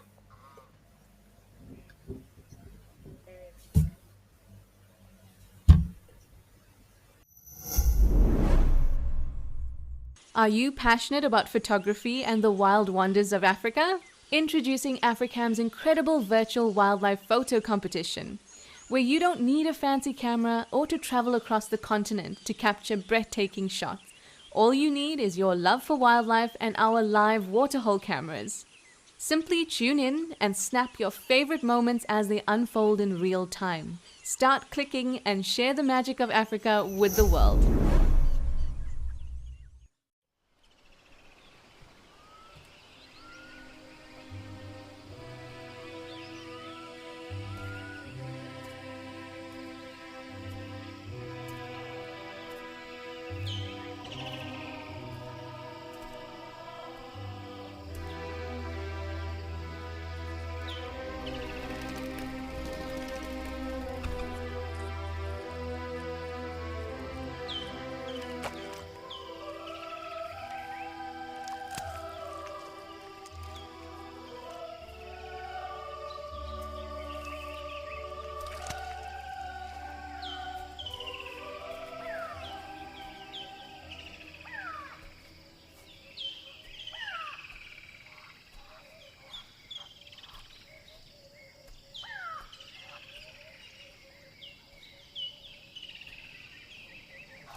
So we are talking a little bit earlier about the cheek pouches that a baboon has, in which they can bolt food down and store the food to carry away from the food, carry away from where they might be injured by other baboons rushing in.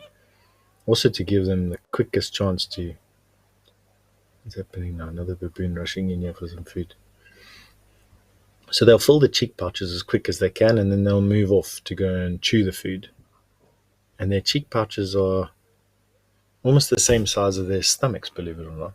You can see the frenzy at which they're eating. Definitely this food source is limited.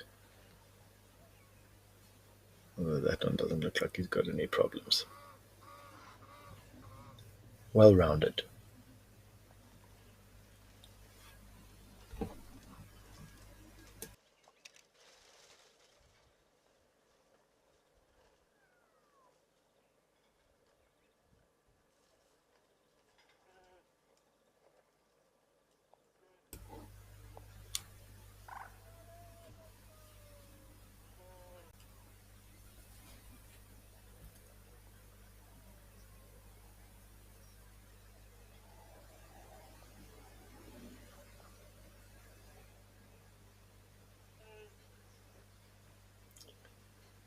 Now, Baboons in most parts of the world, or most parts of South Africa at least anyway, will try and drink every day. They're definitely dependent on water. But in some areas, some of the drier areas, Namibia for instance, and some of the drier areas in the Kalahari, baboons have been known to go up to 20 days without drinking surface water. And they get most of their water in those cases from plants that have a very high water content. And I would imagine that the plants that these baboons have access to here have a fairly big baboon then have a fairly high water content, and that'll only help them because getting close to water at this time of the year is dangerous. Crocodiles, we've been talking about today, are common in water sources in Africa, and I know for a fact that there are at least 5 crocodile in Tao Pan where these baboon are now, and so drinking from the open water is dangerous. You can see these wildebeest are also making use of the plant, coming in and using their relatively broad muzzle, relatively speaking, to crop at the plants. They don't look like they're pulling the plants out by the roots, which is what the baboons were doing. They're just looking like they're cropping close to the ground. But whatever it is, you can see that it's pretty tasty.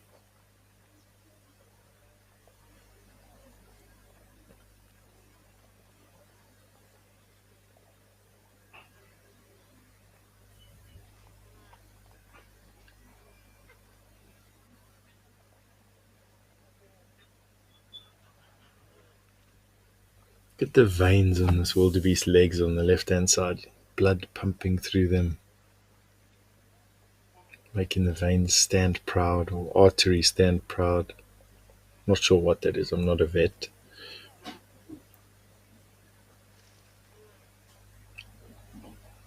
But do know that arteries carry oxygenated blood around and veins carry deoxygenated blood around.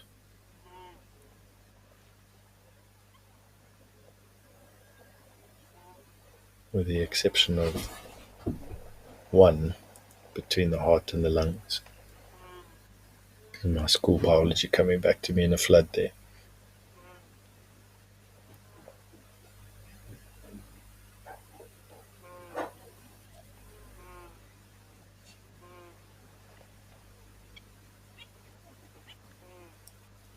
Fairly large herd of canoe hit this. Here we go now on the water. This is a dangerous, you can see here, this is a dangerous place for wildebeest to be.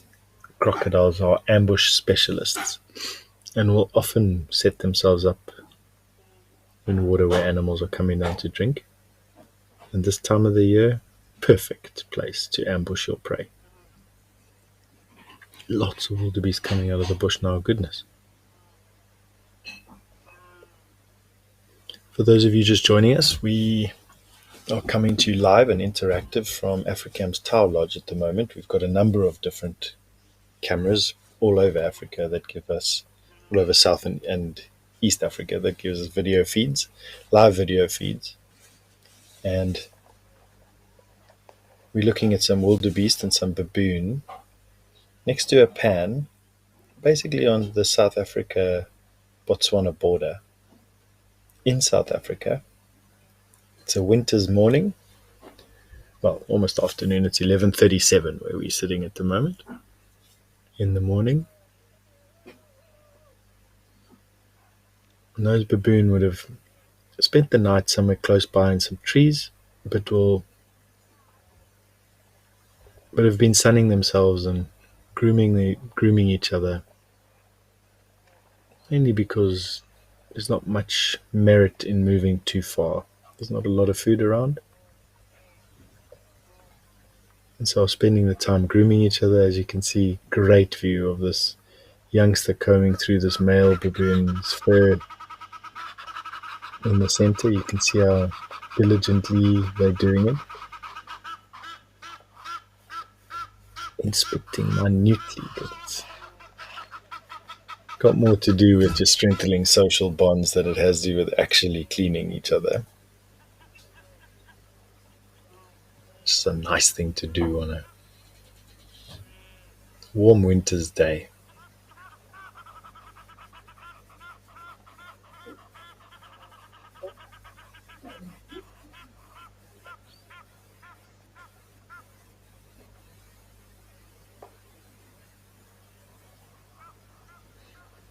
So this wildebeest that's now waded into the water is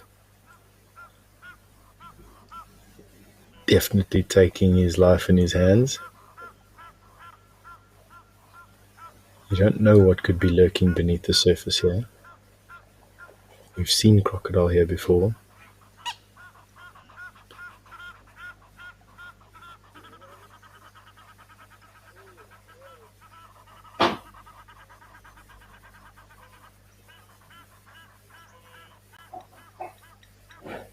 Yo, it's a big herd of wildebeest.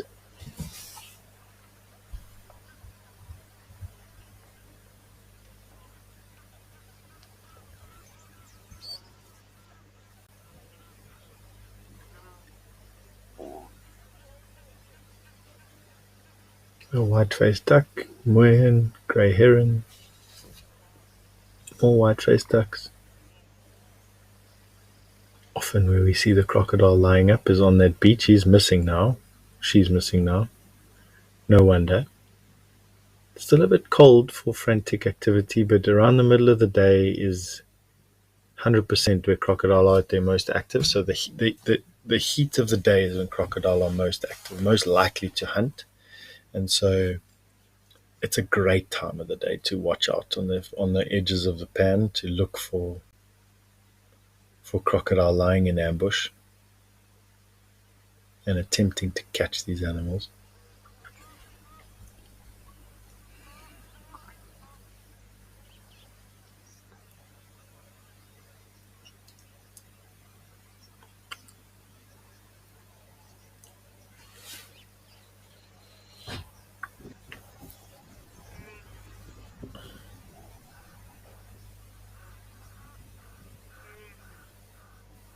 So there's a crocodile. There we're seeing a crocodile coming out of. Gosh, we missed it. So busy looking at the birds, we missed one of the crocodiles. So there, that crocodile is moving off of the bank into the water. I got a feeling there's just too many wildebeest around, and it's either making the crocodile a bit nervous, or it's giving the crocodile an opportunity to be like, "Hey, I'm warm enough now. We can go and set up an ambush here, and hopefully catch ourselves some food." That crocodile's definitely big enough to take out a small wildebeest or zebra. So let's keep an eye on it and see whether it just goes into the water to just stay, or whether it goes into the water to set itself up. Trying to keep hidden. You can imagine if the water was just a little bit deeper, you wouldn't even know that there was a crocodile there. That crocodile easily big enough to take you down under the water. Oh, caught a fish. No ways.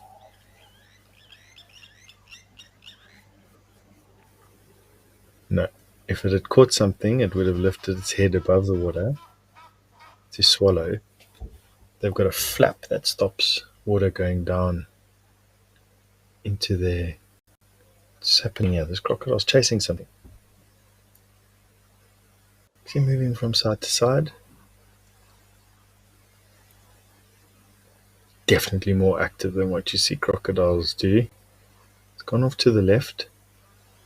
Crocodiles moving with relative speed there, turned again. Again, you might find that this crocodile's fishing. Fish, catfish in particular, will be easier to catch in these shallow, as the pools get shallow. Crocodile's moved off right. Still busy. See if we can go right a little bit.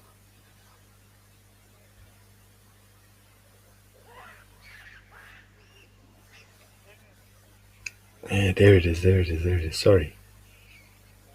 Got our eye on it.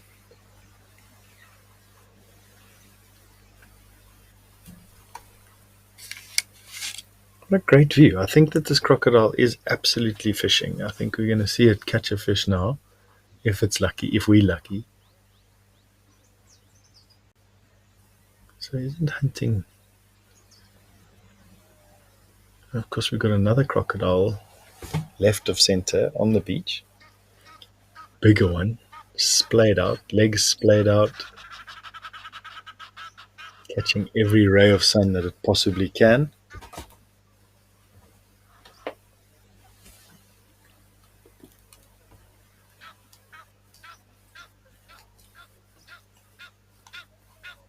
So things have calmed down. We don't see this crocodile hunting anymore. They're still going. Has it caught something?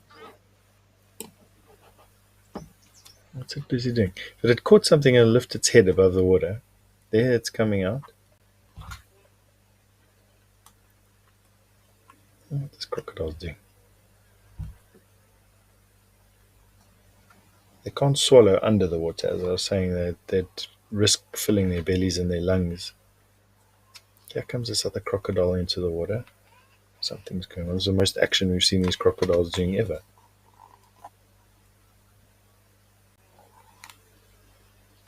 Are you going to get into the water as well?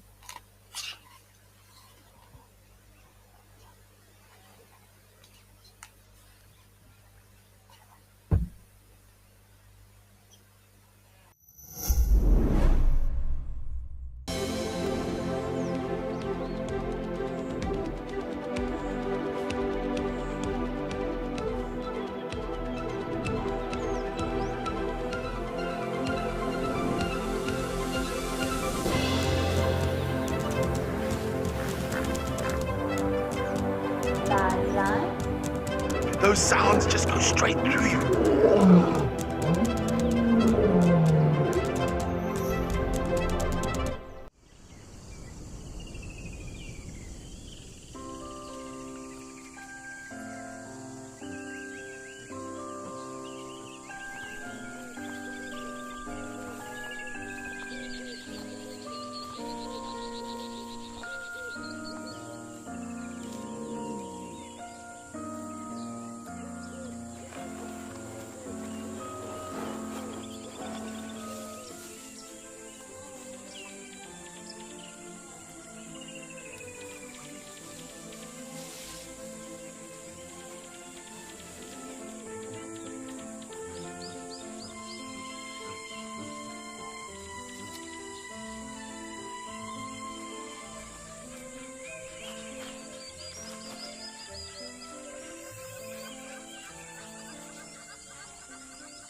So we're watching what I think is well, it is a crocodile. What I think it's doing is busy fishing. I think it's using its body to drive fish into this little alcove, effectively stranding them, and then as the fish are coming past, he's now snapping at them. A missed opportunity there. But look how he's now coming out, changes tactics slightly, and now coming back into this alcove again. Much larger crocodiles in the foreground. Look there, okay, there he goes. Driving fish back into the shallows. Let's see, they'll start to jump and go crazy when they start feeling hemmed in. Very special that we get to see crocodiles doing this. This is natural behavior. Obviously, if we were standing there, this crocodile wouldn't be doing any of this.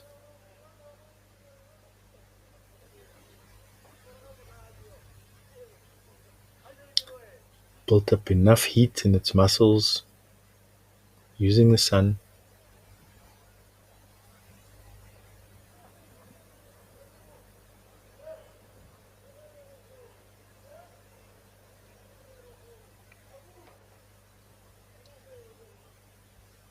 He's having these moments of intense activity followed by these periods where they seem to be going. You can see the fish moving, the disturbances. Gosh, you'd never know there's a crocodile there. He seems to be moving there. He goes off to the left.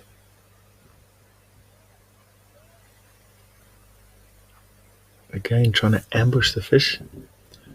Talking about fishing, in the foreground here, we've got a hammerkop bird. And using his leg to fish as well. So much going on. So he's using his leg to kick up the substrate and dislodge insects, and then he'll peck at the insects. This is a great shot because we get to watch the crocodile and we get to watch the hammerkop fishing. It gets its name, hammerhead, or lightning bird, as it's sometimes also called,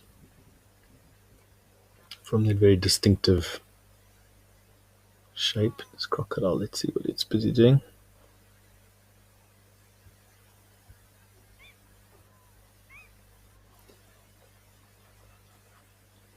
See there.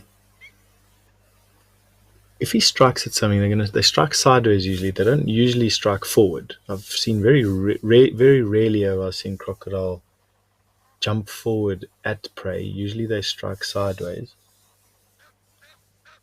So using their body as a type of barrier and then striking sideways is what they do. There you go. Did he get something? Yeah, he got a fish. He's got a fish. Epic. That's what patience gets you. So the heron has also moved in to make use of the opportunity the crocodile's creating. Let's just watch and see if he's taking his fish away now. He'll probably climb out of the bank and swallow it. Well done, big guy. Can we see if it's a big fish or a small one? You saw it's called a strike, when they're struck like that, and then he would have then just got the fish into a better position in his mouth. He's definitely got something. See how the mouth is slightly open? And let's see if he gives us a view and eats it. Obviously, he'll now go and eat it behind the rock. Come on, a little bit further. There you go. Okay, let's see what he's managed to catch. Still, there he goes. Swallows his fish. He's now just maneuvering it. It gets head down. And he's busy chewing it into some small pieces. It may come out the other side of his mouth. I don't see a shadow. And there he swallowed it. And all is calm once again. Gosh, that was lucky. That was really, really special. Watching something rare like that, crocodile hunting, using its body, corralling the fish into a shallows, trying it time and time again, not getting it right, and then all of a sudden getting it right and us being right there to see it. And using something as unobtrusive as this camera with its great picture quality is just, I cannot begin to tell you how spectacular that was. As a person who's been guiding for way over 20 years already, I can tell you that I've never seen crocodile hunting in that detail or up close like that. Fish, at least, anyway. Let's see. Still holding his fish, or did he swallow it?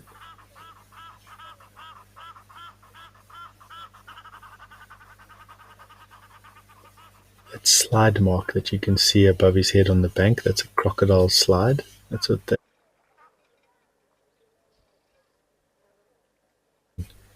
lain on the bank a bit to sun itself, and then slid back into the water.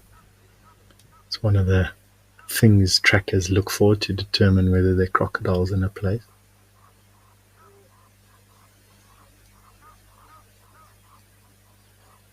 Gosh, we're lucky today.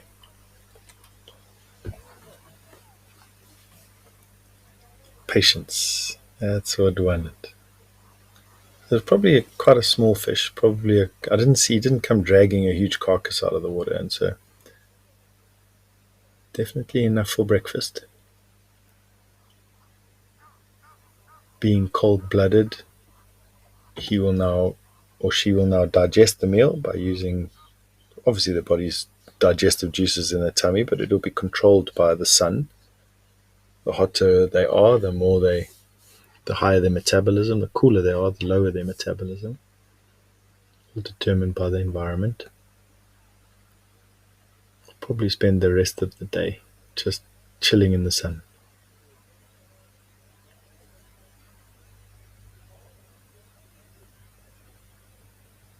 It will give us an opportunity to pan left again to where the crocodile was fishing, and perhaps see if that heron is taking some advantage of the chaos the crocodile would have caused by disturbing the fish, which gives it a target to look at. Might also give us the opportunity to identify those two beautifully colored ducks that are on the far bank. Goodness. All the wildebeest. If we could possibly go into that duck. You got these two crocodile, these other two crocodile. Let's see if we can identify these duck. There's so much going on. Those are warthogs. There you've got the grey heron. So the warthog's in the foreground. All the wildebeest. What a great view. Gosh, lions must come and visit this pan.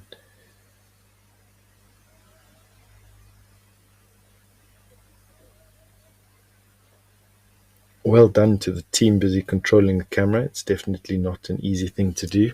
So kudos to everybody that is on the controls of the camera today. Much appreciated.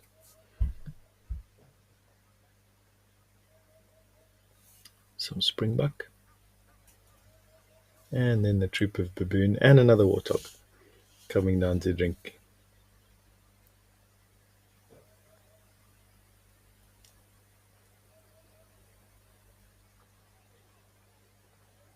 So much going on.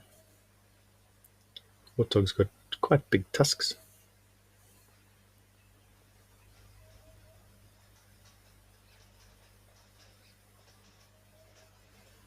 Egyptian goose.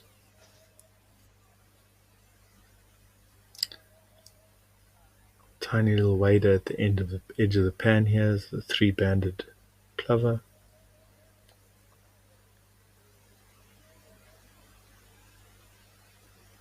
Going back to scanning the edge of the water, seeing what we can see. Some moorhens, white-faced duck, baboon, warthog, grey heron, crocodiles, wildebeest, and then there we go. It's gonna duck and see what it is. Alright, so that white face that you can see is quite distinctive. I want to say that this is a female shell duck with that bronze colored chest. Now, shell duck are incredible ducks. Actually, you don't see them all over the place, but they breed outside of the water, underground. So they breed in termite mounds usually. So, sorry, not termite mounds, in aardvark burrows in termite mounds. But isn't that the most bizarre thing? So just think about what I've just said. It's a duck, which you'd consider with aquatic life, who usually nests in trees and in cavities in trees. This duck is adapted to nest underground in aardvark burrows. And so when you don't find aardvark, you don't find shell duck.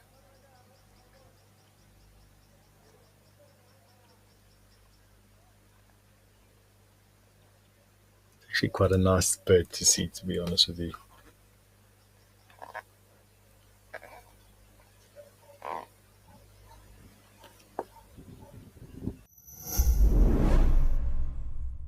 Do you love relaxing at a waterhole with the sights and sounds of Africa all around you? Well, we have some really exciting news for you. From August 1st, Africam is joining forces with WildEarth to bring the majesty of Africa right into your living room with 9 incredible new Waterhole cameras from across South Africa and Kenya. Get ready to embark on a new journey. This is Live at the Waterhole.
Such a great shot coming out of Madeko at the moment. It is the dry season, and so we would expect this pan and the scene to be only increasing in tempo as the animals come out of the bush to slake their thirst in some of the last remaining water points around. There's some warthog sort of just right of center. Those are your plain zebra. Often you see them standing top to tail, one's tail keeping the flies off of the other one's face. And you've got these warthog which love to come and mud bathe in the middle of the day. That one covered in white sand, obviously being around. Here we got the bum end of a wildebeest, and then a fairly large bird here in the foreground, sort of center screen, looking, gosh, like a spur-winged goose, but tough to say with the screen resolution I have. Large bird, very robust legs. 2 black and white birds off to the right hand side are black winged stilts. Another wading bird eating crustaceans. If this is indeed a spur-winged goose, which it looks to be, it is the largest goose that we find in the area.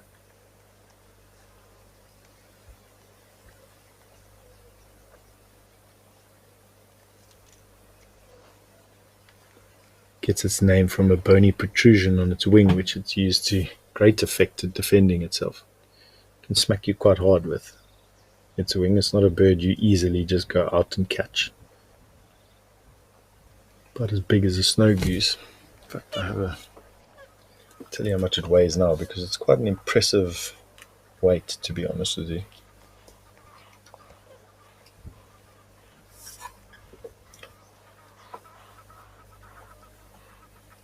So the male weigh up to 5 kilograms, which is significant. So it's about 10, 12 pounds. There you go. There's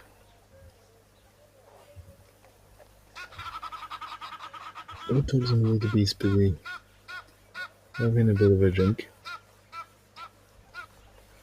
The zebra standing in the background waiting for their turn.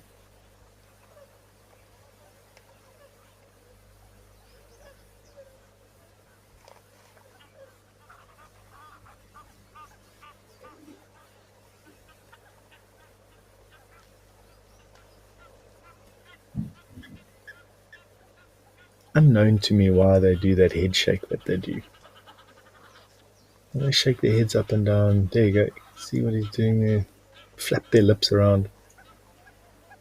You often see zebra and wildebeest doing it.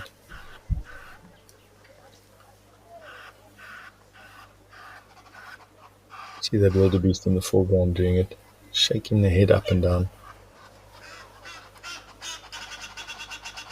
Another behavior that just is quite typical of zebra and wildebeest interacting with each other.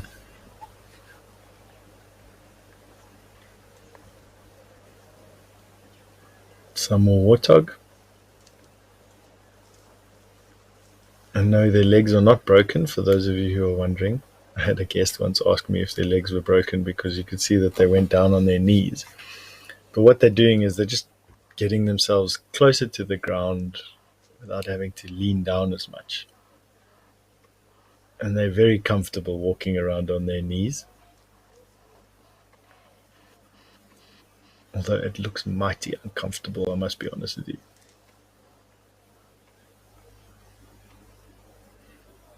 Also gives us a chance to chat about this rubbing post, which you can see just in front of the female warthog's mouth, a stump that's sticking up, and you can see how shiny it is on the top and rounded it is on the top from animals that have over the years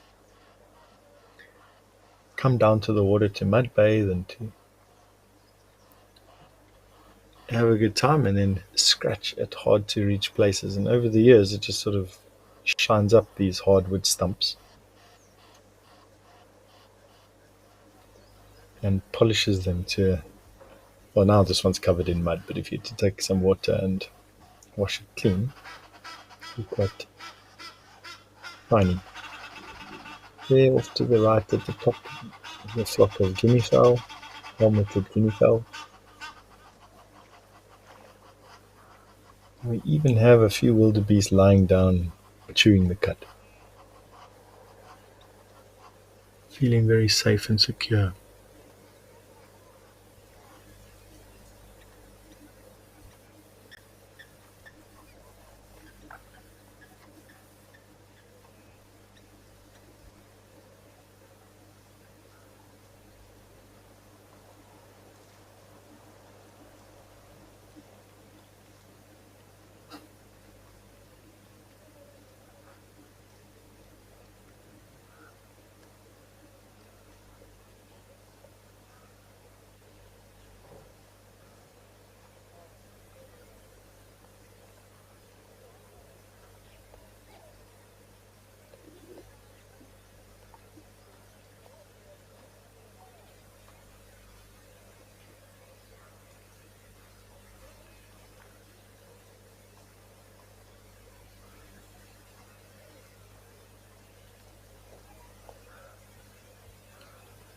Great to see so many animals down here at the water. A springbuck daintily coming in through all the wildebeest. They don't need to drink, the springbuck.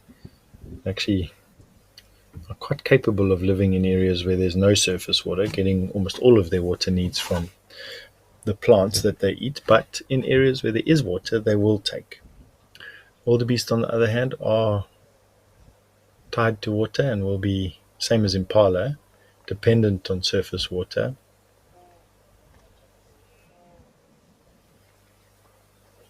And are just taking it easy, similarly to the baboons.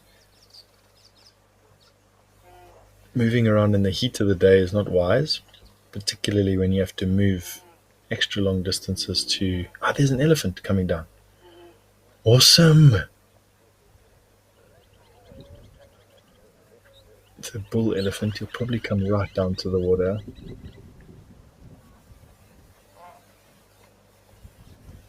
Gosh, what a show.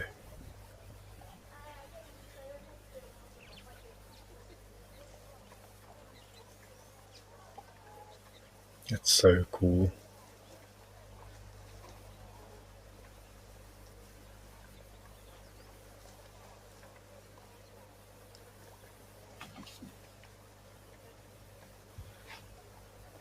It's a bull elephant that's coming down to the water here at Africam's Tau camera. This is the Madikwe Game Reserve. Did you know that the WildEarth team makes weekly behind the safari content? Would you like to get to know the WildEarth family better? See how we live. This is Igor's bedroom. Learn about our production process. And see the antics that happen off camera. Sign up to be an explorer and you will get access to all this content and more.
He's going to go for a drink at that beach.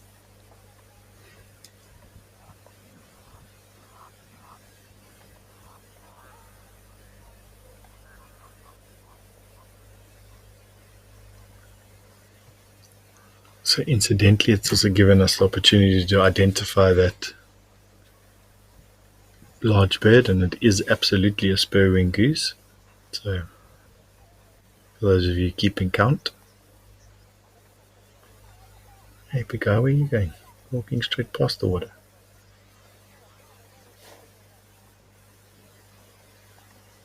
Something catching his attention in the distance. He's not at ease. See how he's frozen there with his leg up.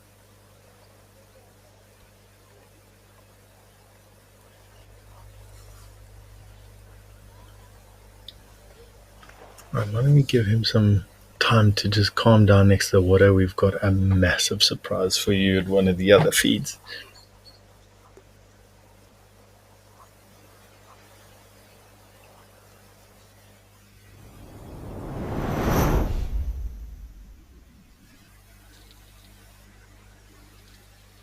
This is just another elephant, another bull elephant that's come into Old Donyo Cam.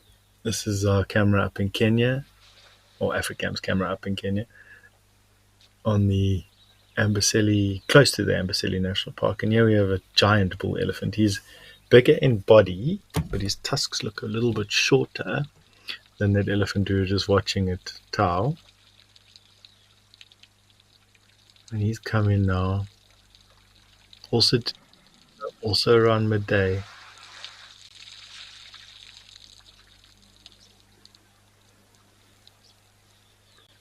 And just listen carefully to him suck up the water, blow it into his mouth.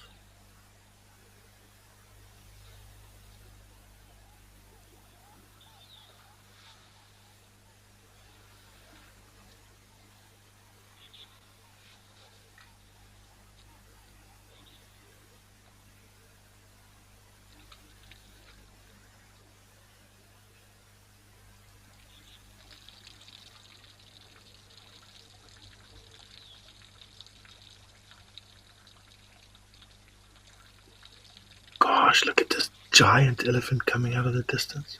Oh, this is the biggest one we've seen today. This elephant's for sure just going to move out of the way. There's a hierarchy here, and the freshest water is between the legs of this elephant in the foreground. He's going to have a last sip, and then he's going to make space for this bull. Yep. Full respect given to size and stature. Massive elephant. This one in the foreground, I think, is just going to make space. Well, maybe not. As I've said, Mother Nature's got quite a cynical way of dealing with me and my predictions. And this time is no different. Gosh. You'd never say that I was a professional field guide, right?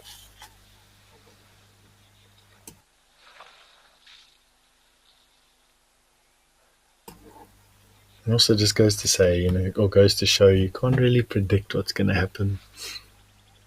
We had a small elephant the other day with big tusks dominate this pan, and now we've got a big elephant with big tusks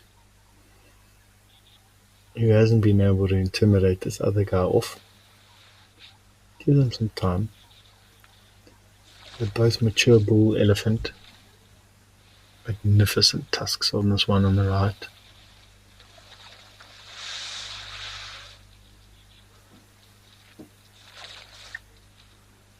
Some of the biggest tuskers left in the world occur in this area in Kenya, or in this area in Africa. Even some super tuskers, which are elephants with tusks over 100 pounds. And even some elephant whose tusks touch the ground, can you believe it, when they're walking?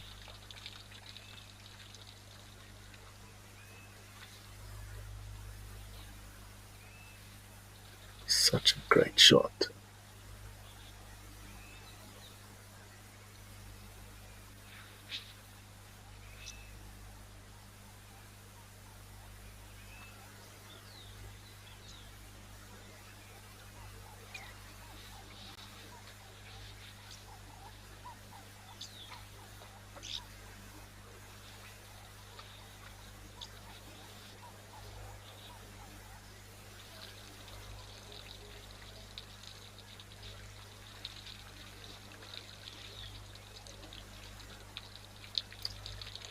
Huge feet. Both of them have got massive front legs.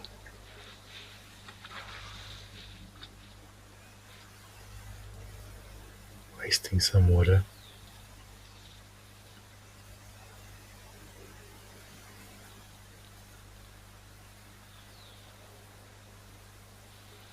There seems to be some hesitancy here. The freshest water is on the left. That's where the inlet pipe is.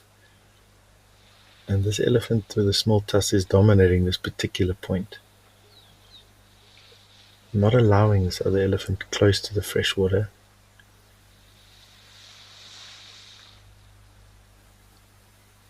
seems to be a little bit of a contest of wills going on here. Let's see how it pans out. Who do you think is going to dominate the freshwater spout?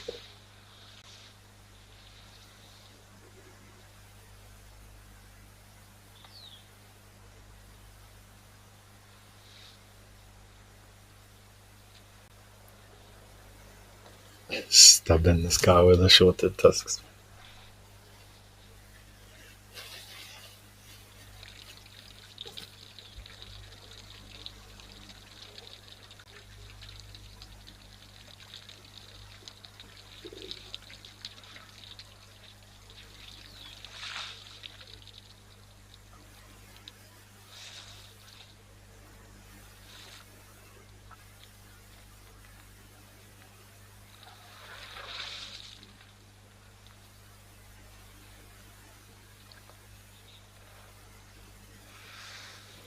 You can almost sense what's going on here just by looking at their body language. Two very similarly sized elephant, with the one just having slightly smaller tusks than the other, and yet commanding an equal amount of respect, if not deferral, from the one with the bigger tusks.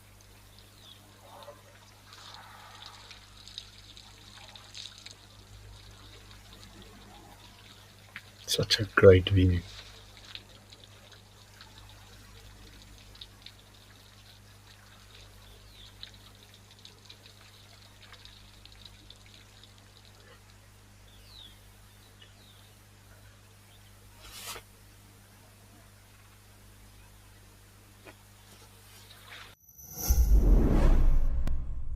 Stay up to date with the latest happenings at WildEarth. Discover what goes on behind the scenes and get a weekly recap of the best moments on the channel. He's got it! And he's straight up a tree! Sign up to be an explorer and receive our newsletter written just for you and sent straight to your inbox every week. WildEarth Explorers, a club for people who are passionate about nature. Thank you for joining us and have a fantastic morning.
And what he's doing is he's just slowly increasing the pressure. I think the big guy at the back, you can see he definitely wants something.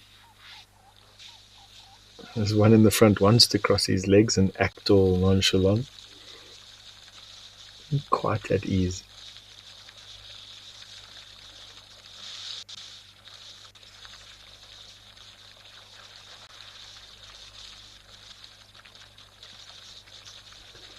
think he's just being full of nonsense, this elephant in the front here.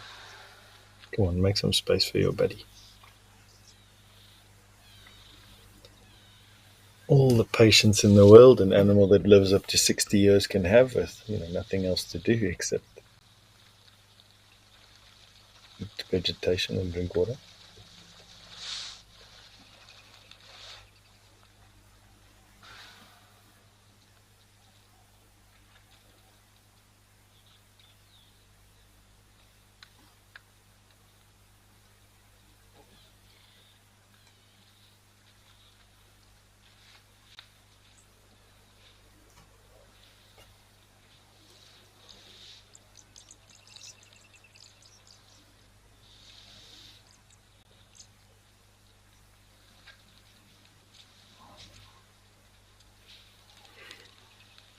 There's a peace that surrounds the elephant that you can't help but allow into your body and into your soul. They're so calm and so respectful, and I said it a couple of times that I personally believe sort of elephants sort of epitomize Africa. The power and the strength and the resourcefulness but also the tragedy and the at times aggressiveness. Just love them. Lenny, you asked an interesting question. Firstly, thank you for sending in your question, Lenny. And secondly, you've asked if Kilimanjaro is in the background. I don't think you can see Kilimanjaro from this vantage point that we've got, but definitely Amboseli is right on the border of Tanzania, and Mount Kilimanjaro is on the border as well. And you get all those iconic pictures of huge tusked elephant with giraffe and then Kilimanjaro in the background. For those of you who are wondering what Kilimanjaro is, it's a name of the tallest freestanding mountain in the world, and there is a volcano that is very close to where these elephants are, relatively speaking. Even has a glacier on top. And people often have it as a bucket list activity to climb to the top of Kilimanjaro and then come on safari to areas like this.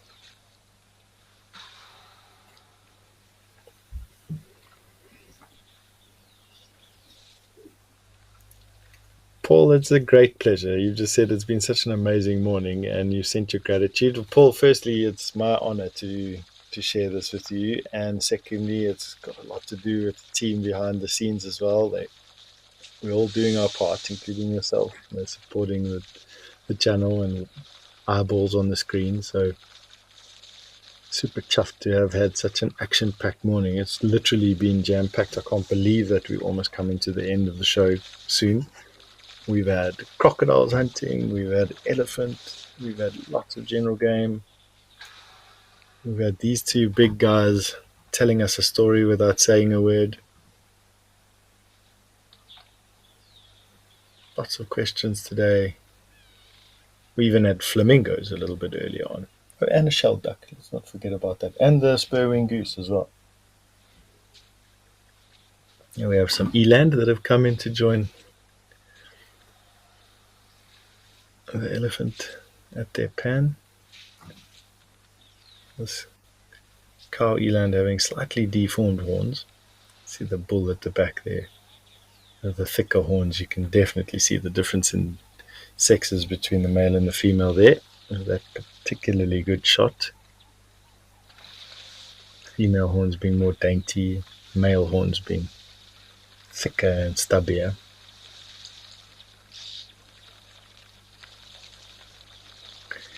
Two minutes left for today, so I just want to take this opportunity again just to say thank you to everybody for your unwavering support and questions, all your interest taken in the show and in WildEarth in general. And thank you to all the partners and everyone involved in bringing you this fantastic morning. Thank you to the team in the background. Without you guys, nothing would be possible. And so just want to revel in the fact that we're coming to you live all the way from Kenya right now with these two elephants, but we've been bouncing around Africa the whole morning. Been really cool. I'll be around tomorrow again, so I'll see everyone tomorrow at the same time. And so while we close off just the rest of the show, I'm going to keep quiet. I'm sure for some of you, thankfully, we'll catch up with everyone again in the morning.